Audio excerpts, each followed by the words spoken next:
Hey guys, welcome back to the channel. This is a story about what if Naruto has harem with Hinata, Kurenai, and Kyuubi. Before I start, please support for more amazing content, and do consider subscribing to my channel and share this video with your friends. This is written by Swords of Twilight, and link in description and support writer.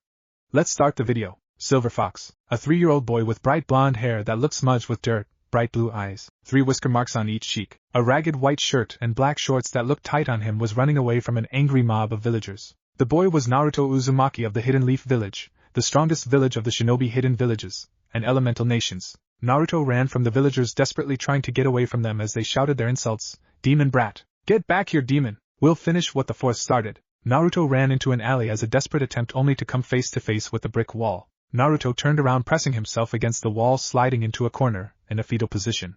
Please don't hurt me! Cried Naruto with tears falling down his face. The villagers surrounded him when a ANBU appeared.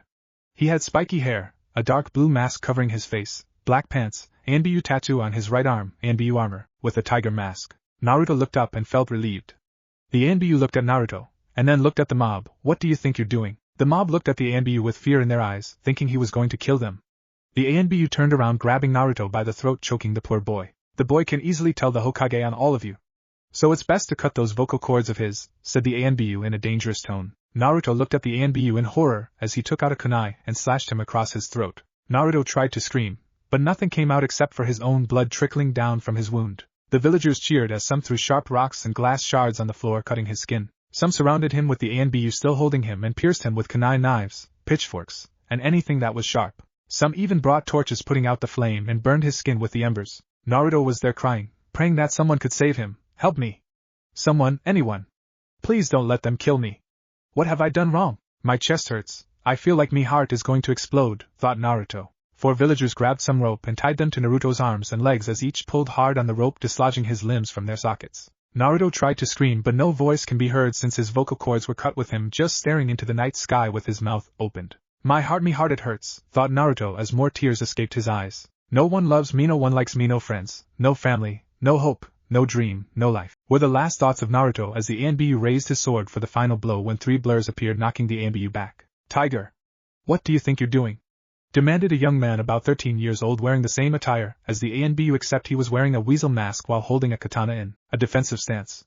The young man was Itachi Uchiha, the young Uchiha prodigy that obtained rank of an ANBU captain recently. The other blur was a beautiful girl about 15 years old with long black hair, wearing what resembled a kimono without a right sleeve, a fishnet shirt underneath her kimono, and large white bandages wrapped around her.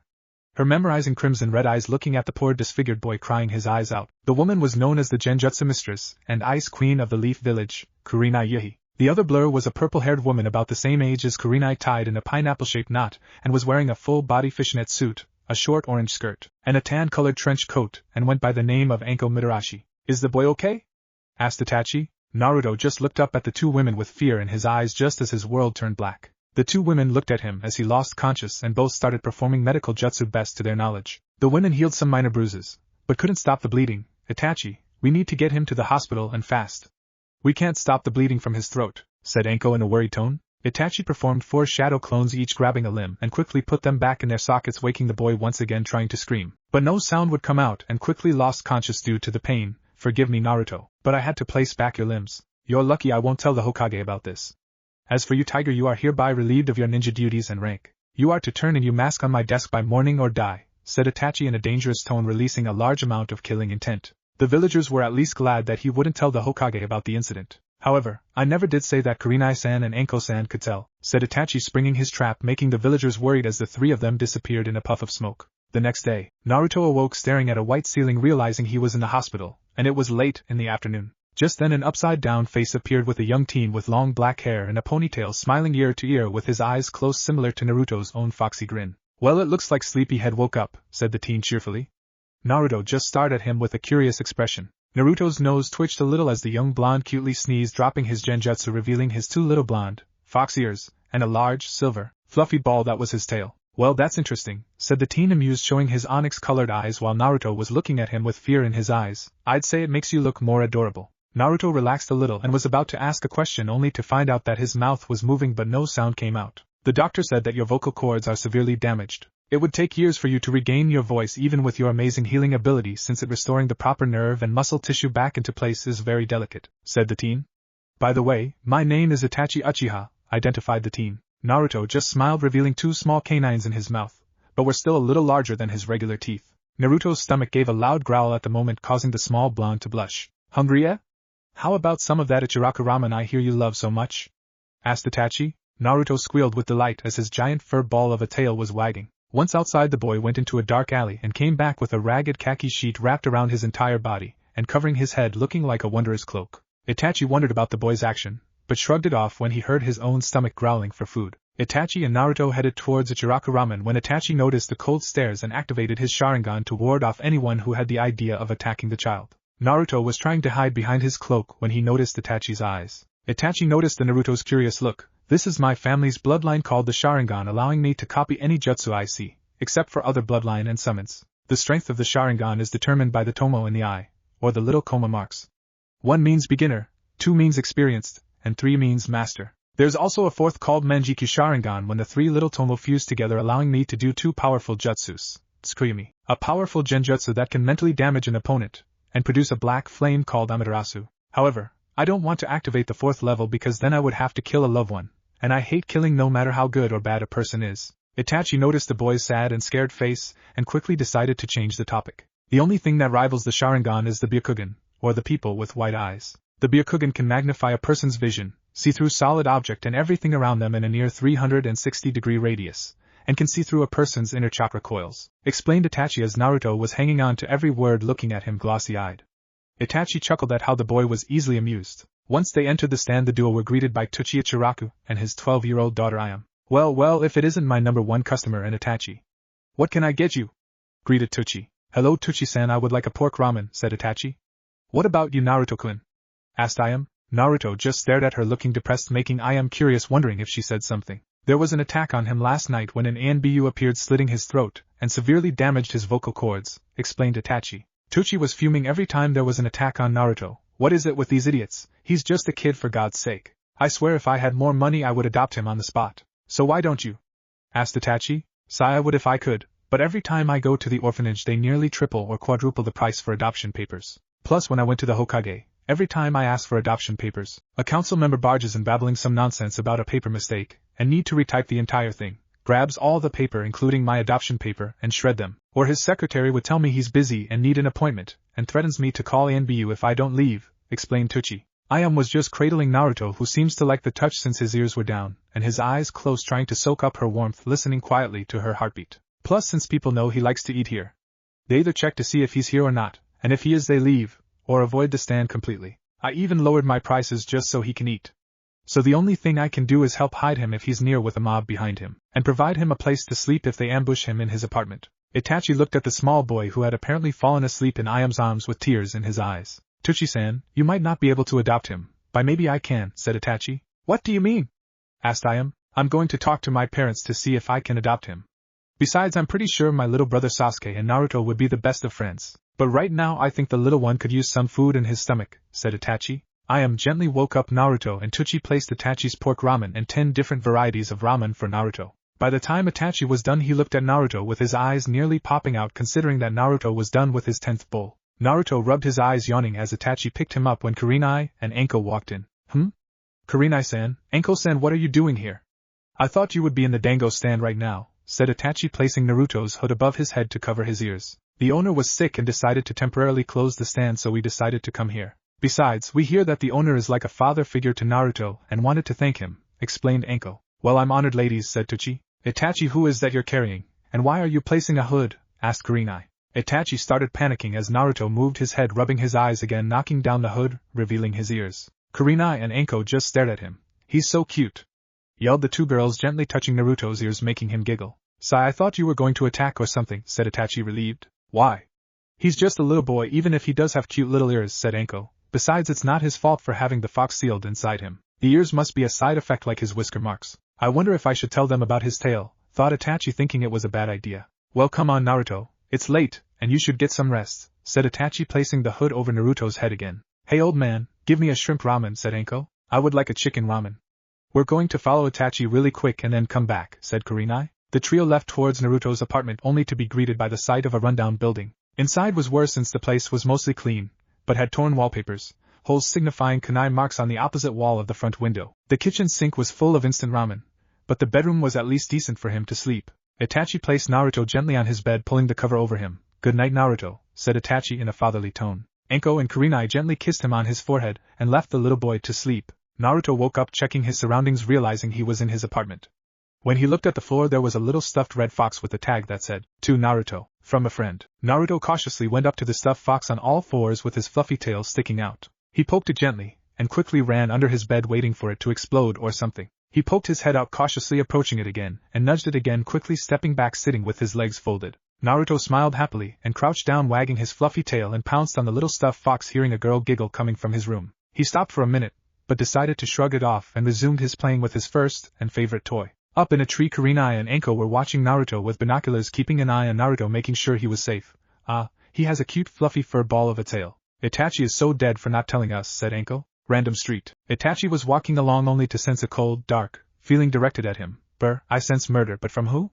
"Anko? No, she's actually pretty nice once you get to know her. Creepy, but nice. I get the feeling she found out something I was hiding from her."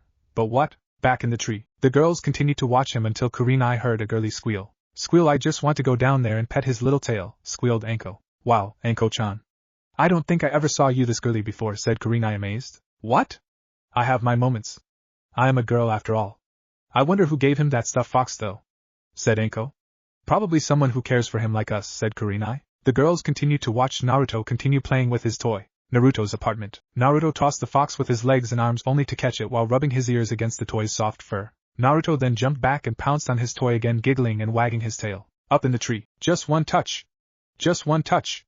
Come on, Kurenai-chan, it's not fair," screamed Anko, now chained to the tree trunk, thrashing. "Sorry, Anko-chan, but I had to hold you back no matter how much we want to touch it." "Then how come you're not tied up? You just want to touch that cute fluffy tail by yourself." "On the contrary," said Kurenai, showing a leg brace attached to the tree trunk with a chain as well. "I tied myself up when I tied you up." "You're no fun," said Anko, crying waterfall tears. 5 years later, an 8-year-old Naruto was walking down with a ragged-looking cloak and a dark blue face mask covering his face. People today seemed to be whispering amongst themselves, but they weren't about him. "Did you hear? Itachi Uchiha killed his entire clan last night." "Yeah, plus I hear the only survivor was his little brother Sasuke. After the massacre he just left the village." Naruto's eyes widened at what he had heard with his heightened hearing. Itachi had failed to adopt Naruto since his father hated him for being a demon. Itachi had tried and tried again, but to no effort, even with his mother's plea to her husband that he was only a child. Itachi just gave up and decided to support Naruto by giving him half of his payment for every mission he went to help him buy anything he needed. Naruto raced towards the Hokage Tower, racing past the secretary and ninja following him. Naruto slammed open the doors, turning around and quickly closing them, barricading the doors with his body. "Naruto? What are you doing here?" asked the Hokage.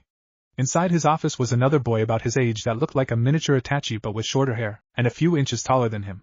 Naruto smiled widely, only to be thrown to the floor with 4 jonin came in holding Naruto down. "That's quite enough. Release him," ordered the Hokage. "But Hokage-sama, I will not repeat myself, so do as I say or face Ibiki and Anko." "Just so you know, Anko and Ibiki have taken quite a shine to the boy, and if they find out one of you harmed as much as a hair on him, their sessions would be 10 folds than what they normally do," said the Hokage in a dangerous tone. The jonin were sweating bullets thinking about Ibiki and Anko, and left quietly. "Now then, Naruto, I'll be with you in a second. I just need to talk to this boy," said the Hokage as his hand gestured towards the boy. Naruto pulled out a photograph from underneath his cloak showing he was wearing a white shirt with black baggy pants, and gave the photo to the Hokage. The Hokage took the picture, puzzled at Naruto's actions. When the Hokage took the picture, his eyes widened at what he saw and looked at the miniature Itachi. "Sasuke, are you sure you saw Itachi killing your family?" asked the Hokage. "Yes, sir. I saw it with a genjutsu he called Tsukuyumi," said the boy known as Sasuke. "Well, don't believe it. Your brother was framed for murder." "Thank you, Naruto, you just saved an innocent man from a horrible fate," said the Hokage. "What do you mean, Hokage-sama?" asked Sasuke. "Look at this photo," said the Hokage, handing Sasuke the photo. Sasuke looked at the photo only to see Tsuchi Ichiraku smiling ear to ear, hugging his daughter with one arm and hugging a smiling Itachi Uchiha that could rival Tsuchi's smile, with a peace sign on his right hand, and carrying an 8-year-old Naruto with a peace sign on his left hand inside the ramen stand. Sasuke was confused until he looked at the date and time on the bottom left-hand corner of the photo. Sasuke's eyes widened, realizing that the date and time was during the massacre had started, realizing that the ramen stand and the Uchiha complex were too far away. Even if Itachi did perform a shadow clone jutsu, it was still too far even for him. "But how?" asked a shocked Sasuke. Well, it could be that someone was spying on your brother for some time, learning his movement, combat strategies, and use any conflict that he had to turn it against him so he could get the blame.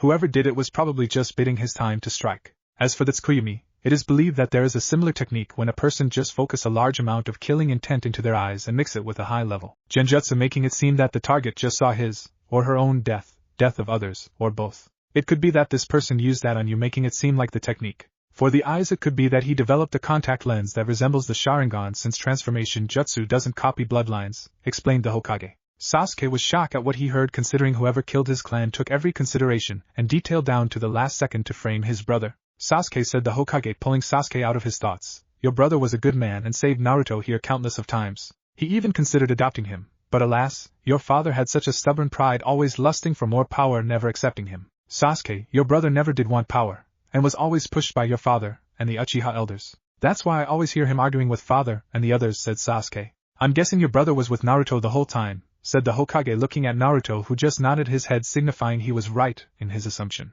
Thank you, Naruto-san, for clearing my brother's name. I would have probably been driven mad and would stop at nothing to seek power to kill him, said Sasuke, bowing at Naruto. Naruto tugged at the Hokage's robes, gaining his attention, and pointed at his stomach, tracing the seal. Are you sure, Naruto? Asked the Hokage as Naruto nodded yes with determination in his eyes. Very well then, said the Hokage, looking at Sasuke, who was confused. Sasuke, what do you know of the Kyuubi no Kitsune, the nine-tailed fox? Asked the Hokage. Well, the fourth Hokage was the one who killed it, said Sasuke. Well, that's not entirely true. The fourth Hokage couldn't kill the demon, so instead he decided to seal it. However, he had to seal it inside someone whose chakra coils hadn't been developed. That someone was a baby, and that baby is here standing next to you, Naruto Uzumaki, said the Hokage. Sasuke's eyes widened and looked at Naruto, giving his foxy smile after pulling down his mask. But he's just a normal kid. Yes, he is. However, the villagers don't see that and think he's the demon himself. Naruto has survived countless assassination attempts, during which one had damaged his vocal cords when he was 3. Luckily, over the years he's managed to make some noise and is now able to whisper some words, and has found acceptance in several people, one of which was your brother. Itachi came here one day asking me to be Naruto's personal bodyguard, with the exception that he would only do short S-class and A-class missions to give half the profit to Naruto. Chuckle, your brother came here last night saying he wanted to introduce the two of you to see if he could give Naruto a playmate, said the Hokage, smiling, recalling the event. Naruto removed his hood, revealing his fox ears and a long silver foxtail sticking out of his cloak. Well, it would seem that the seal gave him more than one side effect. I'm guessing that Itachi knew? Naruto just nodded, wagging his tail. The Hokage just laughed at Naruto's gesture when Sasuke interrupted. Naruto-san, thank you for everything. Naruto just smiled and took out his hand, gesturing a handshake that Sasuke gladly took. Naruto, there's something I want to discuss with you. Sasuke is more than welcome to stay as well, said the Hokage, going to the picture of the fourth Hokage on the wall behind his desk, revealing a safe behind the picture. The Hokage took out 4 scrolls, 3 of which were blue, yellow, red, and the 4th was just a regular green scroll, and placed them on the table. Now, Naruto, I want to tell you about your parents, who eventually left me a scroll instructing me to give these to you on your 8th birthday for some reason instead of 16. Your father was Minato Namikaze, the Leaf's own Yellow Flash, the 4th Hokage himself. As for your mother, she was Kushina Uzumaki, one of the Leaf's best medical specialists who trained under one of my student, Tsunade Senju. She was known as the Leaf's angel for always treating everyone, enemy, ally, or indifferent, with kindness, and was the gentlest lady anyone has ever met, making her look like an angel. Sadly, your mother died after you were born, but lived long enough to give you your name. Your father died after sealing the Kyuubi inside you, said the Hokage. Naruto was shocked hearing that his hero, the 4th Hokage, was actually his father and had a kind and gentle mother. Naruto took in the information, falling to his knees as he started crying tears of joy and sorrow. The green one explains your father's bloodline limit, the Ryugen, or Dragon's Eye, with some photos of your parents, and their last words to you. These 3 were your father's swords, though he instructed me not to assign anyone to teach you how to use them. But who am I to argue with Minato's logic? The Hokage gave Naruto the scroll, who was crying once again, bowing to the Hokage, showing he was grateful. Naruto, Sasuke, I suggest you run along now. You don't want to be late on your first day of the Ninja Academy, said the Hokage. Both boys bowed in respect and left the Hokage tower, heading towards the academy. Itachi, if only you can see this, you would realize that your wish for your brother and Naruto to be friends has come true, thought the Hokage out loud, looking out the window at the 2 boys. Later that night, Naruto went to bed only to dream that he was in a sewer. He heard someone crying and decided to follow the voice. When heard the voice becoming louder, he found himself in front of giant gates that was being held by a small piece of paper with the kanji 4 seal. He looked through the bar, and saw a girl crying. Excuse me, are you alright? Asked Naruto, surprised that he had his voice. The girl turned around, flinching at the sound of his voice, only to cry harder, whimpering. I'm sorry, I'm so sorry, it's all my fault. What's your fault? The girl came closer to the bar only to reveal a beautiful woman in her early 20s with pale skin, long red silk hair that reached her mid-back tied in a ponytail, crimson red eyes that rivaled Kurenai's eyes, and was wearing a white kimono that showed off her curves yet still looked decent. Naruto then realized that she had 2 red fox ears above her head like his, and had 9 blood-red foxtails with white tips. Naruto stared at the woman with wide eyes as only one word that escaped his mouth: beautiful. The woman blushed at his statement. Thank you, stuttered the beauty. Are you an angel? Asked Naruto. No, I'm a demon, the Kyuubi no Kitsune to be exact. That's impossible, you're too beautiful to be Kyuubi. I'm not lying, I really am the Kyuubi, said the woman looking down as more tears escaped her eyes. So why did you attack the village? Asked Naruto. I didn't mean to. You see, there was this man with yellow snake eyes by the name of Orochimaru who woke me up and wanted to steal my powers. He put a genjutsu on me, but it backfired, causing me to go into my primal state thinking I was defending myself against the villagers, said the Kyuubi in a depressed voice. Naruto slipped between the bars and hugged the Kyuubi. Kyuubi flinched as he hugged her only to hug him back. He's not afraid of me. Does he trust me? Thought the Kyuubi. I don't care what you call yourself, but to me you're one of my first friends and my angel who saved me from my pain, said Naruto, remembering all those times that his wounds healed with a red chakra that emitted from his body. The Kyuubi was looking at him glossy-eyed. Cerulean blue eyes met with crimson red eyes as if each stared into each other's soul as the gap between them closed when their lips met. The kiss lasted for several seconds until both broke their kiss as the Kyuubi snuggled into Naruto's chest. Naruto-kun, do you remember your first toy? Yes. Well, it was I who created the toy with my chakra as a way to try to brighten your day and make the burden easier. You look so cute the way you pounced it. It reminded me of a little kid playing with a little toy, said the Kyuubi, smiling, making Naruto blush. I still have it. Sometimes I still play with it. It was my first and favorite toy, said Naruto, hugging Kyuubi tighter. Kyuubi-chan, is there any way to release you, even if it's for a little while? Asked Naruto, stroking her hair with his claw-like hands, making the Kyuubi purring, enjoying the feeling. There is a way to release me into a physical body, but still keep most of my powers still within you, explained the Kyuubi, nuzzling Naruto's neck. What is it? You have to rip the seal outside the gate in half.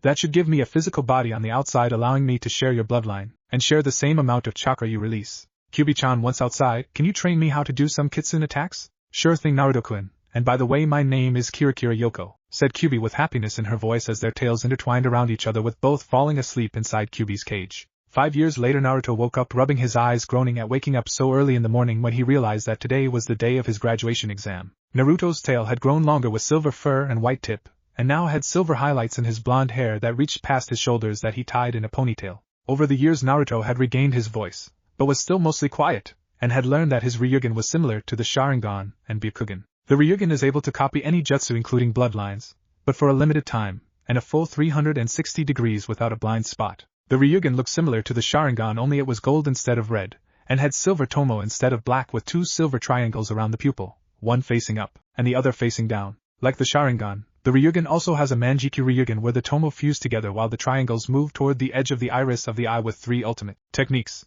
The first is the Hurricane Dragon, a dragon made of wind that can absorb any attack at it, and send it right back to its target 100 folds, along with category 5 hurricanes that can tear an opponent to pieces in mere minutes. The second is the Roaring Phoenix. A large phoenix appears, stretching its wings, emitting a large screech that sends a large heat pulse, burning the target severely, and then swoops down, incinerating an opponent in seconds. And finally the Lightning Howl. A lightning wolf-like creature with a horn appears, striking swift and quick at its target, and would never give up its prey until it was dead. This stage is reached once the Ryugen fully matures. The other scrolls had his father's blades, each with its own affinity. A blue katana that could emit winds that could slice and create tornadoes by the name of Tempest. A red double-edged sword that emits a large whip of flames and send a large flame attack at an opponent by the name of Blaze. And a yellow rapier that emits a large electric pulse when it's about to strike hard, and a seeking electric attack at an opponent by the name of Spark. Naruto also knew several kitsune attacks thanks to Kira's training, and learned basic kenjutsu of the fox style since Kira was a swordswoman herself. Naruto got out of bed only to find a girl about his age with large C-cup breasts, a large shirt that was her pajama, long red hair with 2 fox ears that complemented her face, and a long red fox tail with a white tip.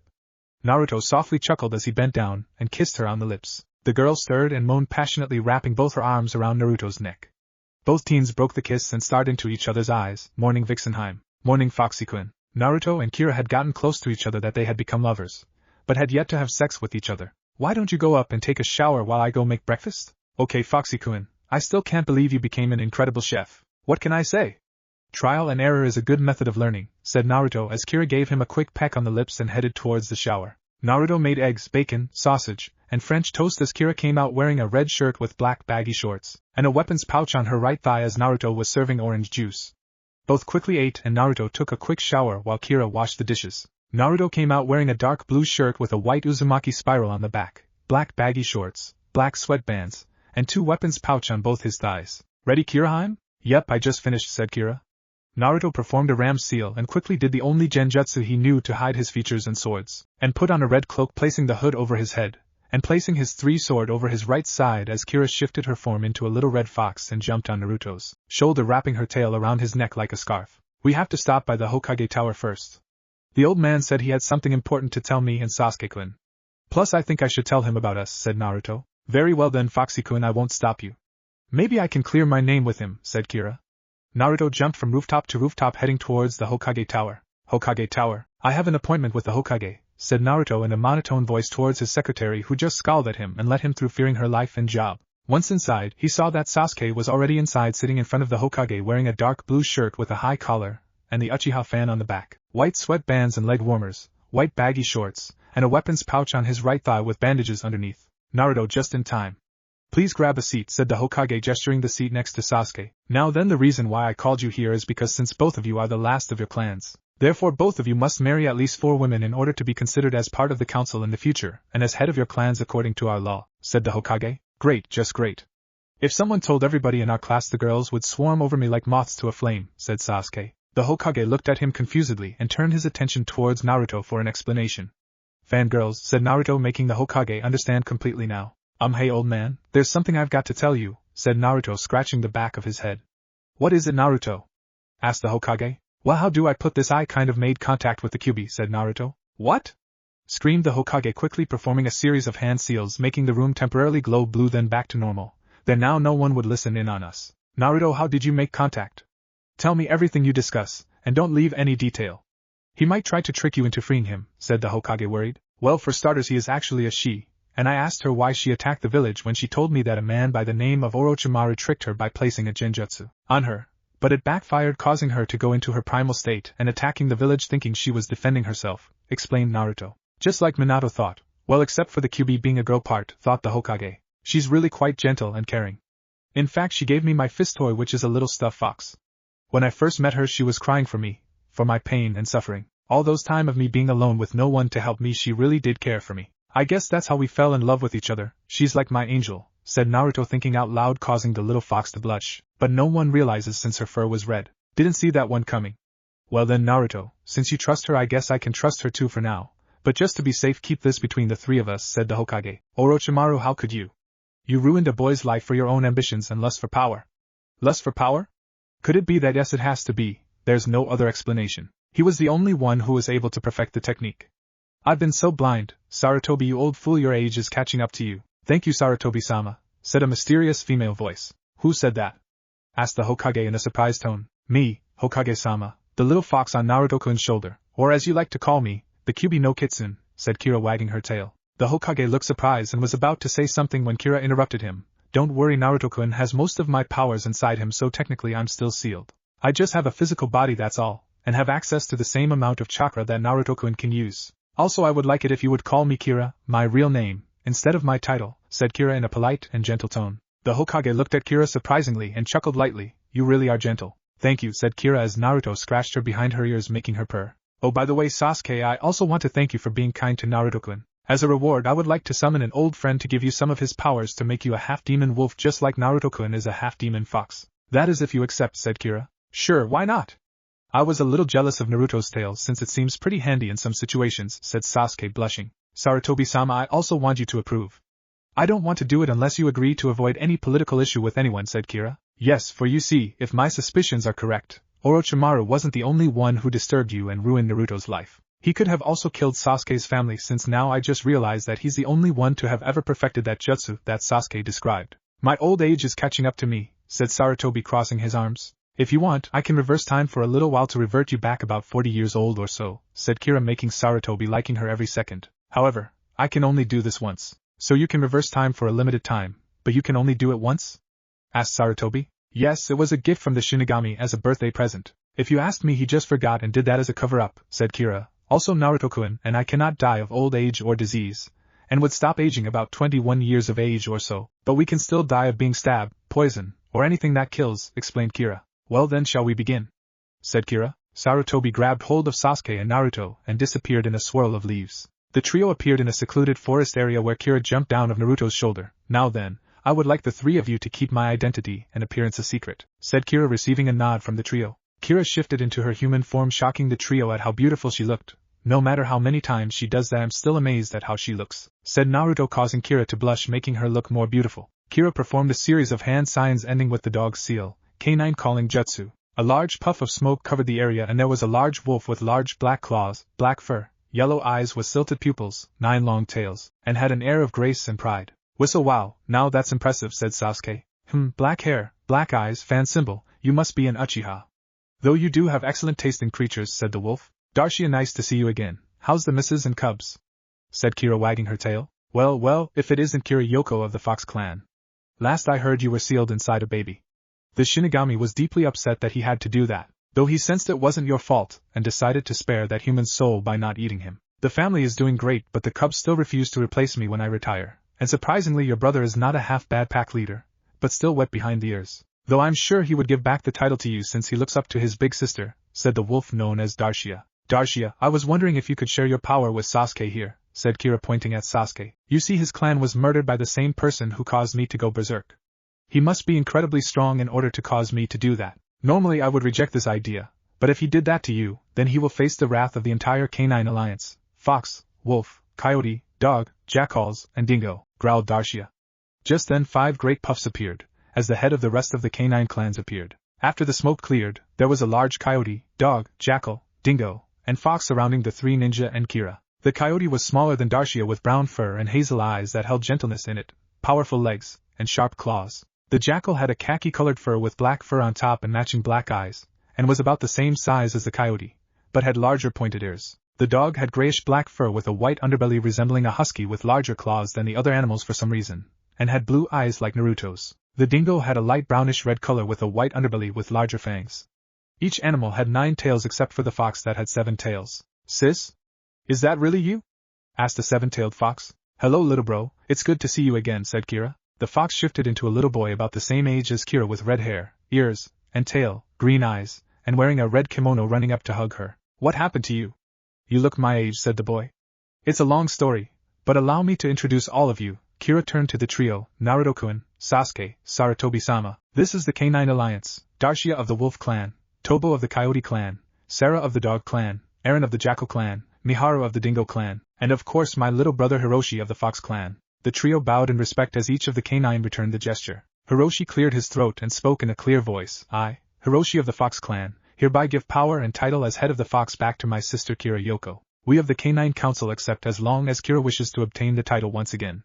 Should she refuse, Hiroshi Yoko shall remain head of the Fox Clan, said Eren. I gladly accept the title as head of the Fox Clan under the condition that Naruto Uzumaki Namikaze be considered my mate, and be named head when he reaches his 9th tail, said Kira. Same old vixen, but still wonderful to see you again, Kira-chan. I was really worried when we all heard the news, said Tobo. Tobo, we have more urgent matters to attend. Apparently there is a man who is strong enough to handle one of our own. Naruto Uzumaki Namikaze, step forward and drop your genjutsu, said Darshia. Naruto was surprised that Darshia knew about the genjutsu, but quickly remembered that canines have a good sense of smell. Naruto dropped his illusion, causing every one of the canines to gasp. Silver fur, so the legends are true about the legendary silver fox that holds untold power. But how? And why a half-breed? Said Sarah. That's easy, it's because of his bloodline mixed with my power sealed inside him. Through our connection he does have untold power, which also allows me to share his bloodline and power. He would also make a great leader someday. Plus I fell in love with him for being a kind and gentle person. Also he will need more than one mate according to the laws of this village to restore his bloodline, said Kira, closing her eyes with a blush. It seems you really do love this boy. I agree to the conditions, said Miharu. The others quickly agreed when Kira interrupted again. Also, this boy has seen suffering beyond what any living creature has ever seen. I give each of you permission to tap into my memories to witness what he has suffered throughout the years, said Kira. Kira and the rest of the canines closed their eyes as different colored chakra engulfed her, as each visibly flinched as they watched all the beatings, pain, and suffering Naruto suffered, as well as the kindness and salvation of Itachi, Sasuke, the 2 Kunoichi Jonin, Tuchi and Ayam, and the love of Kira. This boy is lucky to have his sanity intact, and shows a great love to you, Kira. You really do know how to choose a mate. Are you sure you're alright with him having more than one mate? Asked Miharu. Yes, as long as they love him like me, said Kira, blushing once again. I assure you I have done everything in my power to protect Minato's son. However, every time a good man like Tochi Ichiraku, or Itachi Uchiha tried to adopt him, my council decided to step in, making excuses to sabotage their efforts. I would have gladly adopted him, but I fear that if I do, the council would commit mutiny to overthrow me, and replace me with someone to kill the boy and abolish my law that protects him, said the Hokage. Minato? So the boy already holds some great power already. I thought I recognized that red blade. It's no other than Blaze, my older brother's sword, said Darshia, shocking everyone. That blade was forged from his fang, infusing his powers within it. That must mean that the other two belong to the Falcon clan and the Dragon clan. These two clans had long held an alliance with all of us, said Tobo. The spirits of the swordsmen must still lie dormant within the sword's power, but have yet to awaken. A man by the name of Minato Namikaze found all three swords and quickly mastered their power, releasing their true forms. He must have passed it on to his son. You must be the Hokage according to Kira's memories. We extend a hand of gratitude towards you, and we understand your position, said Darshia, turning his attention towards Sasuke. Sasuke stepped forward. Sasuke walked forward, feeling nervous being surrounded by giant dogs. Sasuke Uchiha, under the consideration of Kira Yoko, how do you feel about Naruto Namikaze? Asked Darshia. He's like a brother to me. He helped clear my brother's name of killing my entire clan. If he hadn't, I probably would be lusting for power right about now. Since my brother wanted to introduce me to him when he was little, he assumed we would be the best of friends. Itachi Nizan was right in his assumption, and would help him to return to the village and help avenge our clan by bringing this murderer to justice. My family only lusted for power, but my mother was gentle and caring, and that's how I plan to restore my clan, with love and respect. For you see, people see me as the last Uchiha, when in fact I am the first of the new, said Sasuke, growing more confident in himself. That is the right answer, Sasuke Uchiha. I bestow upon you my powers and hereby name you heir to the Uchiha Wolf clan, proclaimed Darshia. Dark chakra emitted from Darshia, engulfing Sasuke, and quickly disperses. Sasuke was standing there with two gray wolf ears, gray highlights in his longer hair that reached past his shoulders, clawed hands and feet, two long canine teeth, a gray tail, and the Sharingan active with two tomo in each eye. I have activated your family's bloodline, removing the affinity that your life has to be in danger to awaken it, and you will reach your Manjiki Sharingan once your eyes fully mature without killing a loved one. This trait will pass on to your cubs, explained Darshia. Naruto, Sasuke, our offspring do not wish to take our place as head. But since we see how much power a half-breed possess, and to respect our children's wishes, we would like for you two to find suitable candidates that you deem worthy in your eyes to replace us as head, and the future canine alliance leaders. Once you choose, summon us to which would benefit a clan, and the current head would name him or her worthy enough, said Eren. Both boys nodded their heads as Sarutobi walked up. I would like to thank you for all you've done. These two boys have suffered great hardships, but found salvation among you, and themselves. I could never thank you enough, bowed the Hokage in respect. Think nothing of it, Sarutobi. Besides, Enma the Monkey King spoke highly of you towards his clan and the Primate Alliance when the entire summons get together, said Tobo, smiling. Hiroshi, tell our clan that I'm alright, and that I'm happy here with the man I love, said Kira, patting her little brother's head. Okay, sis, said Hiroshi, turning his attention to Naruto. Please look after my sister Naruto-sama. Sasuke here, said Darshia as dark chakra emitted from him, materializing into a giant scroll. This is the wolf summoning contract strictly for your mates and children. If anyone else tried to sign it, the blood would slide right off.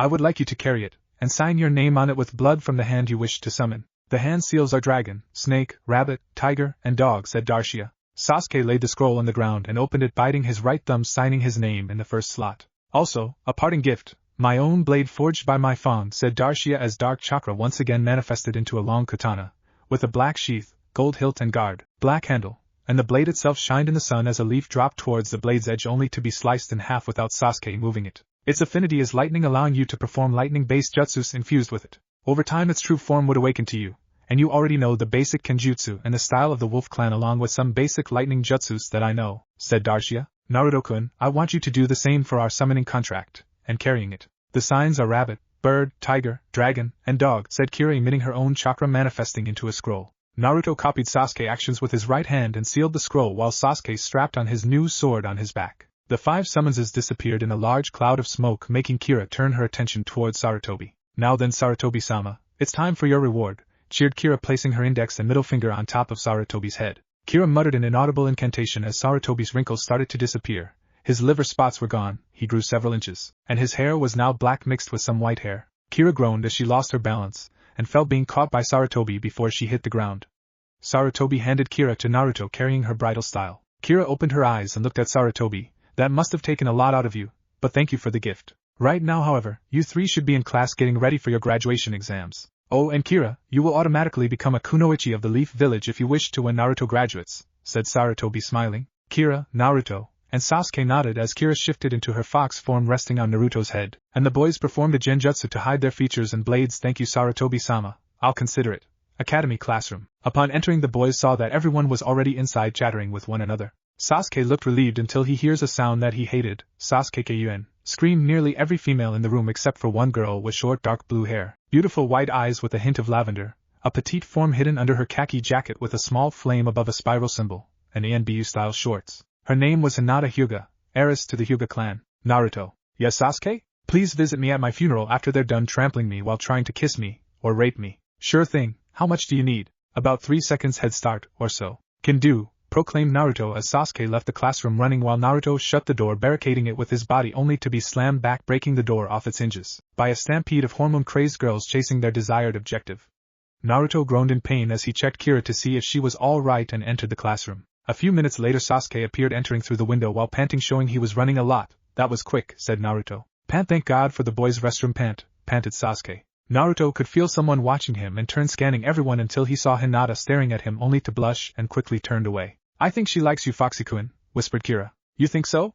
Well, she is kind of pretty, but at least let me talk to Sakura, whispered Naruto. That pink-haired banshee, she doesn't like you, and she's always lusting after Sasuke, whispered Kira. I'm going to have to agree with her on this one, Naruto. She does always hit you, and treats you like dirt. Not to mention she calls you an idiot because you have to hold back, whispered Sasuke, putting in his 2 cents. Fine then, how about this? Today's her birthday, and if she doesn't like it, then I'll stop chasing her, whispered Naruto. Your choice, shrugged Sasuke. Kira just looked at him with worry in her eyes. Just be careful, Foxy-kun. Even though she doesn't like you, know that I will always love you, whispered Kira, nuzzling on Naruto's neck, making him pet her behind her ears. I made it first, yelled 2 girls. One had a red Chinese-like dress with black ANBU-style pants, a white circle on the back, and long pink hair. The other had long light blonde hair, light blue eyes, a purple shirt with bandages underneath, and a matching purple skirt. The pink-haired girl was none other than Sakura Haruno, who Naruto had a crush on, but was slowly dying every time she hit him, and the other girl was Ino Yamanaka, heiress of the Yamanaka clan who specialize in mind-altering jutsus. Both girls started fighting as other girls started fighting over who made it first in general and deserved to sit next to Sasuke. Naruto, Kira, and Sasuke looked at the forming mob of fangirls as each of them just sighed when Naruto felt a large killer intent directed on him. Naruto looked to his right to see the mob of fangirls looking like they were going to kill him for sitting next to Sasuke. Morning Sakura-chan, I want to say happy birthday, said Naruto, getting up, handing an envelope to Sakura only to be interrupted by her screaming. Naruto, you idiot. Sakura punched Naruto on his right side of his chest, causing him to be knocked back, as Sasuke got out of his chair and catches Naruto. How dare you sit next to Sasuke Kyuubi, yelled Sakura again. Sasuke noticed that Naruto's breath was uneven and gasping like he was having a hard time breathing. Sasuke looked worried and opened his cloak to reveal that it had a small pocket where Sakura punched him and was bleeding like a kunai stabbed him. Sasuke reached into the pocket, pulling out a little crushed white box with a pink glass shard sticking out horizontally, realizing that a piece of the shard could be stuck inside him and punctured a lung between his ribs. Sasuke opened the box to see what the shard looked like, and pulled out a miniature Sakura tree broken into different little pieces. The glass figurine looked really expensive, more than how much Naruto owned. Kira, look for any missing pieces. Bark once if all the pieces are there. Bark twice if one or more is missing, said Sasuke, taking off his and Naruto's weapons pouch, taking off the bandages underneath, and started to clean some of the blood. Kira barked once, signaling that all the pieces were there, while Sasuke started ripping Naruto's shirt, showing his chest was full of small scars from cuts and bruises, with a long scar that looked like a sword wound from his right shoulder to the left side of his hip. Sasuke dressed the wound and carried Naruto on his back. Hang on Naruto, I'm taking you to the hospital, said Sasuke as he jumped out of the window he entered, jumping from rooftop to rooftop with Kira behind him. Sakura and the rest of the class looked at what happened, with Sakura's eyes showing disbelief as she stared at the little glass Sakura tree, realizing how beautiful it was, and could estimate that it must have cost Naruto a fortune. The rest of the fangirls looked at her as she dropped to her knees, staring at the floor. Naruto-kun, all those wounds in your body, what could have made you suffer so much? Naruto-kun, thought Hinata as tears started falling from her eyes. Alright class, settle down? Said Iruka, walking in with his partner Mizuki, realizing that his class was unusually and disturbingly quiet. What happened in here?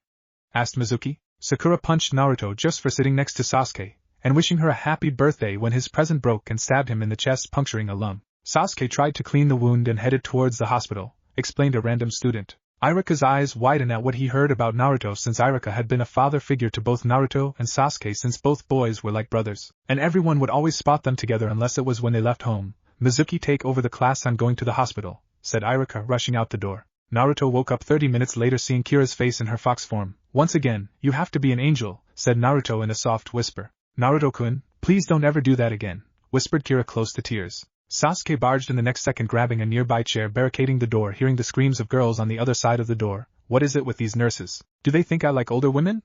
Well, there was this older one that looked really cute when I visited my brother in NBU, said Sasuke, remembering the girl. What was her name? Asked Naruto, who had recovered. Well, now I see you're awake. You work fast, Kira, said Sasuke. Thank you, said Kira, wagging her tail. Her name was Yuga Yuzuki. She was the same age as my brother, but only liked him like an older brother figure. She had dark purple hair with beautiful brown eyes, an hourglass figure. She was very kind to me, and she was the one found me first and brought me the Hokage. She was really beautiful, blushed Sasuke thinking about her. Looks like someone has his first mate in mind, smiled Naruto, snapping Sasuke out of his stupor. Naruto? Sasuke? Are you in there? Can you hear me? Excuse me, miss, came the voice of Iruka. All right, Naruto, you create the distraction, then get Iruka, said Sasuke, removing his chair, placing his back against the door. Way ahead of you, Sasuke, said Naruto, taking out small purple orb. Sasuke opened the door as Naruto threw the orb, creating a purple smoke screen as both boys dashed out, grabbed Iruka, and dashed back in the room, hearing the women bickering about the smoke bomb. Why didn't you use the window, Iruka-sensei? Asked Naruto. Well, to be honest, the easiest way to find you was to find the mob of Sasuke's fangirls, said Iruka, scratching the back of his head, causing Sasuke to sweat drop. Naruto, how do you feel? Asked Iruka. I'm fine thanks to Kyuubi's chakra, said Naruto. Iruka had never found out that Kira was actually the Kyuubi, or knew that Sasuke already knew about it. Naruto, it's alright, Iruka. Naruto told me about it 5 years ago when we started the academy, said Sasuke, crossing his arms. Well then I guess that's okay, said Iruka, not sure what to do. Anyways, the nurse said since you're all better you can come back to the academy to take the final exam. At least try to pass the final exam. I don't want to fail you. Fine, but we take the window. I fear for my manhood, and my first time, said Sasuke, shivering at the thought of what the nurses might do to him. Academy room. The trio entered when Mizuki said, about time you got here. I was about to start without you. Sorry, he recovered fine except I was delayed by a group of Sasuke's admirers, said Iruka, causing Sasuke face fault and his fangirl emit a killing intent towards the nurses at the hospital. Sasuke and Naruto returned to their original seats since none of the girls took it since Sasuke wasn't there. Now then, there are 3 phases to the test. Your first test is a written portion of the exam, said Iruka. Great, my weakness, thought Naruto. Don't worry, Naruto, just answer at least half or so correct, said Sasuke. After the first exam, Naruto took Sasuke's advice and answered half right, and slammed his head against the table. How much did you hold back? Whispered Iruka. About half right or so, whispered Naruto. I guess that could help you, but we'll see, whispered Iruka. After collecting the papers, Mizuki started grading them as Iruka prepared for the next exam. Now then, your next exam is your aim. Each of you will have a practice dummy target, and you need to score at least 7 out of 10 points. If you would follow me outside, said Iruka as the entire class lined up. Once outside, each of the students gathered round Iruka. When I call your name, you may begin. Each will have 10 canine, and 10 shurikens, said Iruka. Sakura Haruno. Sakura stepped up, but wasn't her cheerful self. She still had the haunting vision of Naruto's scars in her mind. Sakura's train of thought was interrupted when Iruka gave her 10 kunai. Begin. Sakura scored 7 out of 10, with the last kunai barely touching its target, but still held in place, and 2 shuriken hitting the same target, but embedded the weapon even deeper, making it count as 2 hits. Iruka kept going down the list, skipping Sasuke and Naruto until he hit the last 2 people. Sasuke Uchiha, called Iruka. Sasuke went up to Iruka and grabbed the kunai, with most of the girls looking at him with hearts in their eyes, including Sakura, who temporarily forgot about Naruto's scars. And Naruto Uzumaki, called Iruka, shocking everyone, making Sakura remember the sight of Naruto's chest again. What are you doing, Iruka? Said Mizuki, who just finished grading the papers. You'll see, said Iruka with a sly smile. Now then, gentlemen, you know the rules. Plus the wager still stands, said Iruka. Wager? Asked Mizuki. If Sasuke wins, then the 3 of us eat at his favorite tea stand, and if Naruto wins, then it's dinner at Ichiraku Ramen, said Iruka, making everyone's sweat drop. Sigh, this is a test, Iruka, not a gambling site, sighed Mizuki. I know, it's just that with both of them it's already interesting. Plus I don't have to decide where to eat, said Iruka. Way to exit that argument, Iruka-sensei. You could have just flipped a coin or something, said Sasuke, stating the obvious. True, but when do I get the pleasure having my 2 boys competing to see who's stronger, said Iruka, ruffling both boys' hairs. Kira jumped down of Naruto's shoulder, stretching, and curled herself into a ball while enjoying the scenery of both boys taking their test. Most of the girls saw this, trying to resist the urge to pet her fur. Ready, said Iruka as Sasuke and Naruto readied their kunai. Begin. Sasuke and Naruto released their kunai at the same time, each hitting their target in the middle. Sasuke Uchiha and Naruto Uzumaki, perfect score on kunai. Now for shuriken and tiebreaker, said Iruka. I didn't know we were on a game show, snickered Sasuke. I always wanted to say that, said Iruka, scratching the back of his head. Looks like Sasuke made a funny, said Naruto, showing his foxy grin. Iruka-sensei, Naruto cheated. Yeah. There's no way he's Sasuke-kun's equal, yelled some of the fangirls as each started ranting about how Naruto matched Sasuke's score. Quiet all of you or you all fail, yelled Iruka with his big teacher head jutsu. Each of the fangirls became quiet, fearing Iruka, but mostly his threat of failing, and having the only chance to be in Sasuke's team. Now that's settled, ready, said Iruka as both boys once again positioned themselves, but each were smirking for some reason. Begin. Fox style, flaming claw, wolf style, lightning fang, mentally yelled the boys. Each of the shurikens was powered by the boys' demonic chakra. Naruto burned his target with flame shurikens, and Sasuke incinerated his targets with lightning-charged shuriken. Each of the shurikens had hit their spot in the center of the target, causing the dummies to explode. Bang. Now that's how you end with a bang, said Naruto, putting his hands behind his back. Should have done that with the kunai though, said Sasuke. True, but how would we top this one? You have a point there. Well then I guess that's a perfect score too. I would like to see any of you complain about that since all of you witness it, said Iruka, turning his head knowing Sasuke's fangirls were about to say something. Damn, the demon has corrupted the Uchiha. This is bad. If he fails then I move into strike, thought Mizuki. Iruka and the rest of the class walked inside the classroom when he remembered something. Damn, now I don't know what to choose for dinner, said Iruka. Call it in the air, said Sasuke, tossing a coin. Heads. Damn, cursed Sasuke, catching the coin, revealing heads. Once everybody was seated, Iruka called out, okay, now your final exam consists of 2 parts. The first is the transformation jutsu, and the second is the clone jutsu, said Iruka. No! I still haven't figured out what I do wrong with that jutsu, mentally screamed Naruto. Sasuke saw that Naruto was panicking and whispered to Kira, what's wrong with him? He still hasn't figured out his problem with the clone jutsu, whispered Kira. Naruto, listen carefully. I think I can perform it really quick and you copy it with the Ryugen, whispered Sasuke. Hopefully it'll work, whispered Naruto. Naruto activated his bloodline, making his cerulean blue eyes turn into a brilliant gold, with 2 silver tomo. Sasuke pulled on the chair next to him, performed a ram seal, and a clone appeared next to the empty seat. Naruto was staring at him the entire time, copying every detail into his head. Then Sasuke dispelled the clone. You think you got it? Whispered Sasuke. I can only pray, whispered Naruto. Sasuke Uchiha, called Iruka. Sasuke walked down and transformed into Iruka. Naruto Uzumaki, called Iruka as Naruto walked down. Naruto performed a ram seal, concentrating his chakra. Transform!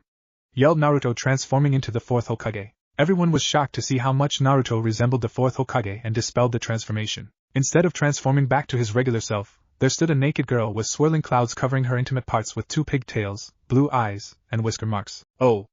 Iruka-sensei, said the girl seductively, making Iruka rocket back by a stream of his own blood from his nose. Naruto transformed back, laughing while clutching his side. Gotcha with my sexy jutsu. You and that stupid jutsu, yelled Iruka, smacking Naruto in the head with 2 napkins stuffed on his nose. Kira was on Naruto's desk the entire time watching, and was still laughing watching Iruka being propelled back by his own nosebleed. Now that's comedy, snickered Kira. You just couldn't resist, could you? Said Sasuke with his elbows on the desk while his head was supported by his hands facing down, while Naruto sit next to him with a giant bump on his head. Nope, but hopefully some of the students got the hint. I doubt it, said Sasuke. Okay, now Mizuki and I would see each of you individually so each of you can perform the clone jutsu and pick up your headbands, said Iruka. One by one the students entered an empty classroom, some coming out with headbands, some without. Naruto was sweating bullets as he heard Sasuke's name being called, knowing he was next after him. Sasuke came out wearing his headband around his neck with a look like he was deep in thought when Naruto heard his name being called. You'll do fine, Naruto-kun, I'll be there with you, said Kira reassuringly. Naruto walked in and saw Mizuki and Iruka sitting in a table with a bunch of headbands next to them. All right, Naruto, you must make at least 1 clone to pass, said Iruka. Naruto gulped as he did perform the ram seal, clone jutsu. A puff of smoke appeared, showing Naruto standing the same position he was, and next to him was a dead clone that looked like a dummy. That's impossible. I copied it off of Sasuke. It should have worked, mentally yelled Naruto. Something's wrong here. Sasuke was able to perform it, but Naruto can't. They both have the same amount of chakra, and the same size in the inner coils ever since the fusion, so both should be able to perform it, thought Kira. Then Kira realized something that she overlooked. Oh, that's right. Stupid Kira, it should have been obvious, mentally scolded Kira at herself. Naruto, I'm sorry. I have no choice but to fail you. The written portion hardly gave you any points, and the Kanai and Shuriken test did boosted you score, but was still below passing, sighed Iruka. Come on, Iruka, some of the kids hardly perform a perfect clone, even Sasuke looked like he had trouble performing it. Why don't you just? I'm sorry, Mizuki, but Naruto failed and that's that. Sasuke's clone wasn't perfect, but it was still able to stand, unlike Naruto's. I'm sorry, Naruto, but maybe you'll have better luck next year, said Iruka. This confirms my suspicions, thought Kira. Kira jumped onto Naruto's shoulder, and saw that he was deeply disappointed. Naruto walked outside, seeing the other graduates' parents congratulating their children, making Naruto feel worse. Naruto headed towards the swing set that he would usually sit on whenever he felt alone when he spotted Sasuke there. "Hey," said Naruto depressingly. Sasuke noticed that Naruto didn't have a headband and took his off. "I'm going to ask Iruka if I can repeat the year as well." "But you performed the clone jutsu, why do you want to repeat the year?" asked Naruto. "Hey, Naruto, you're like a brother to me, and possibly the only living person I consider family. If you didn't pass, then I'm willing to suffer a year of fangirls rather than get put on a team with a fangirl and some weakling who might hold the team back. Besides, I wouldn't mind having a laugh or two when you pull the same stunt on Iruka next year," smirked Sasuke. "Thanks, Sasuke," said Naruto with higher spirits. "Foxy-kun, I think I know the problem.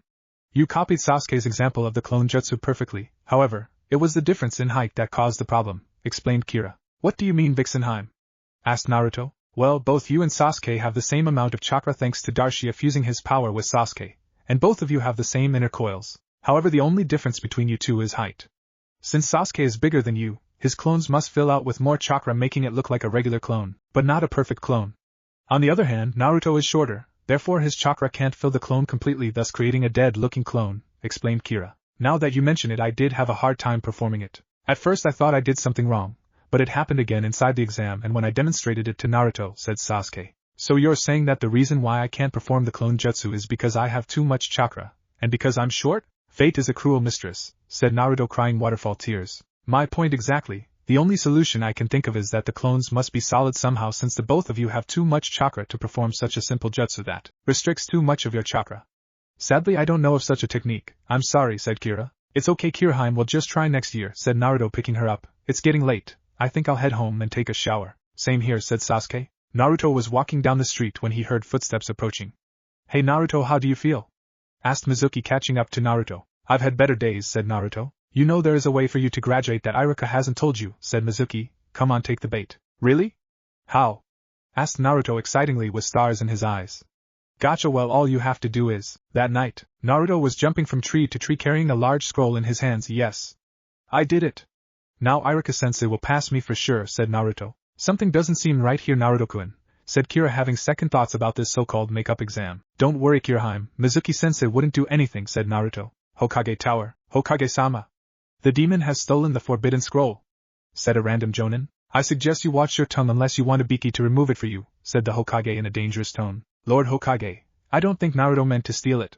I have known him and Sasuke for a long time, and something doesn't seem right," said Iruka. "I want to believe you, Iruka, but right now the main priority is to get back that scroll and Naruto alive. That scroll contains forbidden jutsu, as well as the fourth sealing technique that he used on the Kyuubi," said the Hokage, taking off his hat, revealing he looked younger, shocking most of the ninja. "I want all of you to find him and bring him here alive and unharmed. Iruka, get Sasuke and help him look for Naruto. If I find as much as one hair out of place on his head, then you have an appointment with Ibiki and Anko." "Now go," ordered the Hokage, waving his hand as all the ninja dispersed, making the Hokage's robes flutter in the wind. "Ha, no one will find him. Only I know where to find him," mentally smirked Mizuki. In the forest near an abandoned shack, Naruto landed down from the tree, looking around, smelling around for Mizuki, only to smell the scent of trees, and for some reason, lavender. "I guess Mizuki-sensei isn't here yet. Oh well, it gives me time to try out one of these cool jutsus," said Naruto. "I still don't trust him, but maybe one of these jutsus might help us," said Kira. Naruto opened the scroll and was surprised to see a lot of different and difficult jutsus. His eyes then spotted one that said Shadow Clone Jutsu. Maybe this can help us out in our clone problem, Kiraheim," said Naruto, looking at the description. "Maybe, and it says that the clones are solid. So it could be a solution," said Kira, peering over Naruto's shoulder. "Let's try it." "You never know until you try," said Naruto. Different part of the forest. Iruka and Sasuke were jumping from tree to tree looking for Naruto. "Are you sure it was Naruto and not someone in a transformation disguise?" asked Sasuke. "Yes, I'm positive. I checked his apartment, and it's empty, and he never showed up to Ichiraku, and you know he wouldn't miss that for the world unless it's for training," said Iruka. "Let's ask him when we catch up to him then," said Sasuke. Iruka sensed a familiar chakra signature, knowing it was Naruto. "This way, Sasuke. I sense his chakra signature," said Iruka. Naruto was completely tired and decided to sit down while panting for breath. "You did it, Foxy-kun," happily cheered Kira, wagging her tail. "Yeah, now Iruka-sensei and Mizuki-sensei can pass me, and Sasuke won't have to repeat," panted Naruto. Naruto sniffed the air, catching Iruka's scent along with Sasuke's wolf scent. Iruka and Sasuke appeared as Naruto laughed weakly. "You found me, Iruka-sensei." "Sorry, but I only had time to do one jutsu," said Naruto, scratching the back of his head, showing his foxy grin. "He's been working hard, I can tell. thought Iruka smiling as Sasuke helped Naruto get on his feet. Why'd you steal the scroll, Naruto? You know it's forbidden, said Sasuke. Forbidden? But this is the scroll that Mizuki-sensei told me that I needed to learn so I can pass, explained Naruto with a confused look. Why would Mizuki dash? Iruka was interrupted when he heard the sound of flying metal, and tackled both boys to the ground as a giant shuriken embedded itself to a nearby tree. Oh, I miss. Oh well, at least now I can be rid of these pests once and for all, whispered Mizuki appearing in a tree branch. Mizuki-sensei, what are you doing? Asked Naruto, shocked that Mizuki tried to attack them. Naruto, give me the scroll. Iruka's trying to trick you, shouted Mizuki. Don't give him the scroll, Naruto. Mizuki is lying to you. He just wants the scroll for himself. That scroll contains forbidden jutsus that could be used against our village if it fell into the wrong hands. Don't listen to him, Naruto. Iruka hates you just like all the villagers. All those times he was being fatherly was just an act so you can lower your guard and kill you. He actually only likes Sasuke for being the last Uchiha, said Mizuki, smiling evilly. Naruto, listen to me, something doesn't seem right. Iruka would never do something like this, whispered Sasuke. Sasuke, I wouldn't stand too close to Naruto if I were you. For you see he's a demon, said Mizuki. I can promise you power, Sasuke, all the power you will need to kill your brother for killing your clan. All you have to do is kill Naruto, and take that scroll, said Mizuki evilly. What do you mean? Asked Sasuke. Well, you see, the reason everyone hates Naruto is because he's actually— Don't do it, Mizuki. He's actually the Kyuubi no Kitsune, the nine-tailed fox. The fox is sealed inside him, but he overwhelmed Naruto, making him the new Kyuubi no Kitsune, said Mizuki. Sasuke just smirked, and then started laughing out loud, confusing Mizuki. All this time I thought you were an idiot. Now I know you're just retarded. Next time why don't you get your facts straight, Mizuki? For starters, Naruto already told you about the fox when we were 8 too. My brother never killed my clan since he was with Naruto the whole time, and has evidence to prove it. 3. The only power I want is to protect those who are precious to me like Naruto, who is like a brother. 4. Naruto isn't a demon. Granted, he might be considered half-demon. 5. The Kyuubi isn't a he, it's a she. And 6. The Kyuubi has already granted me power by aligning myself with the wolf summons, and is considered part of the wolf clan. So, like Naruto, I too am considered a half-demon, said Sasuke as both boys dropped their genjutsu, shocking Mizuki and Iruka. How? WN? Stuttered Mizuki. That would be my doing, said Kira, shifting into her human form, the Kyuubi no Kitsune in the flesh, proclaimed Kira proudly at her title. That's impossible, said Mizuki, worrying. Nothing's impossible with me around, said Naruto. Mizuki just grunted in frustration. Fine then, now I can get rid of 2 demons, said Mizuki, throwing 2 large shuriken at Naruto and Kira.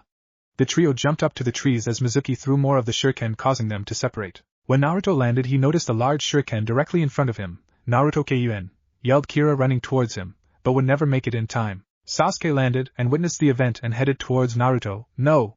Not another one! I'll not lose another member of my family now, mentally yelled Sasuke, but was too far away. Thud. Naruto was tackled to the ground and opened his eyes. He saw Iruka on top of him with the shuriken on his back. Iruka-sensei, why?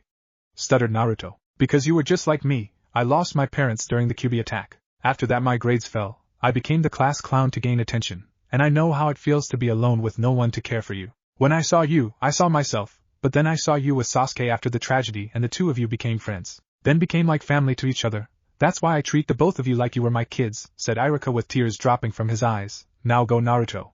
Get out of here. Make sure Mizuki doesn't get that scroll. Naruto got up and jumped to the trees with Sasuke and Kira next to him.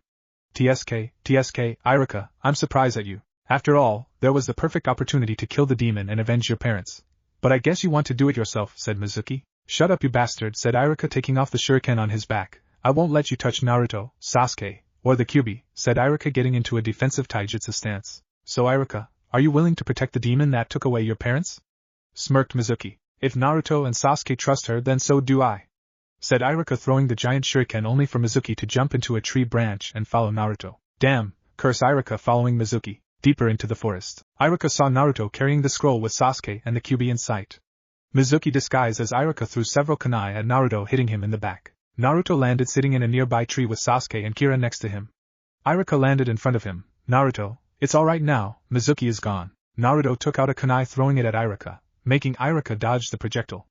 And Naruto, what are you doing? Asked Iruka. You're not Iruka-sensei.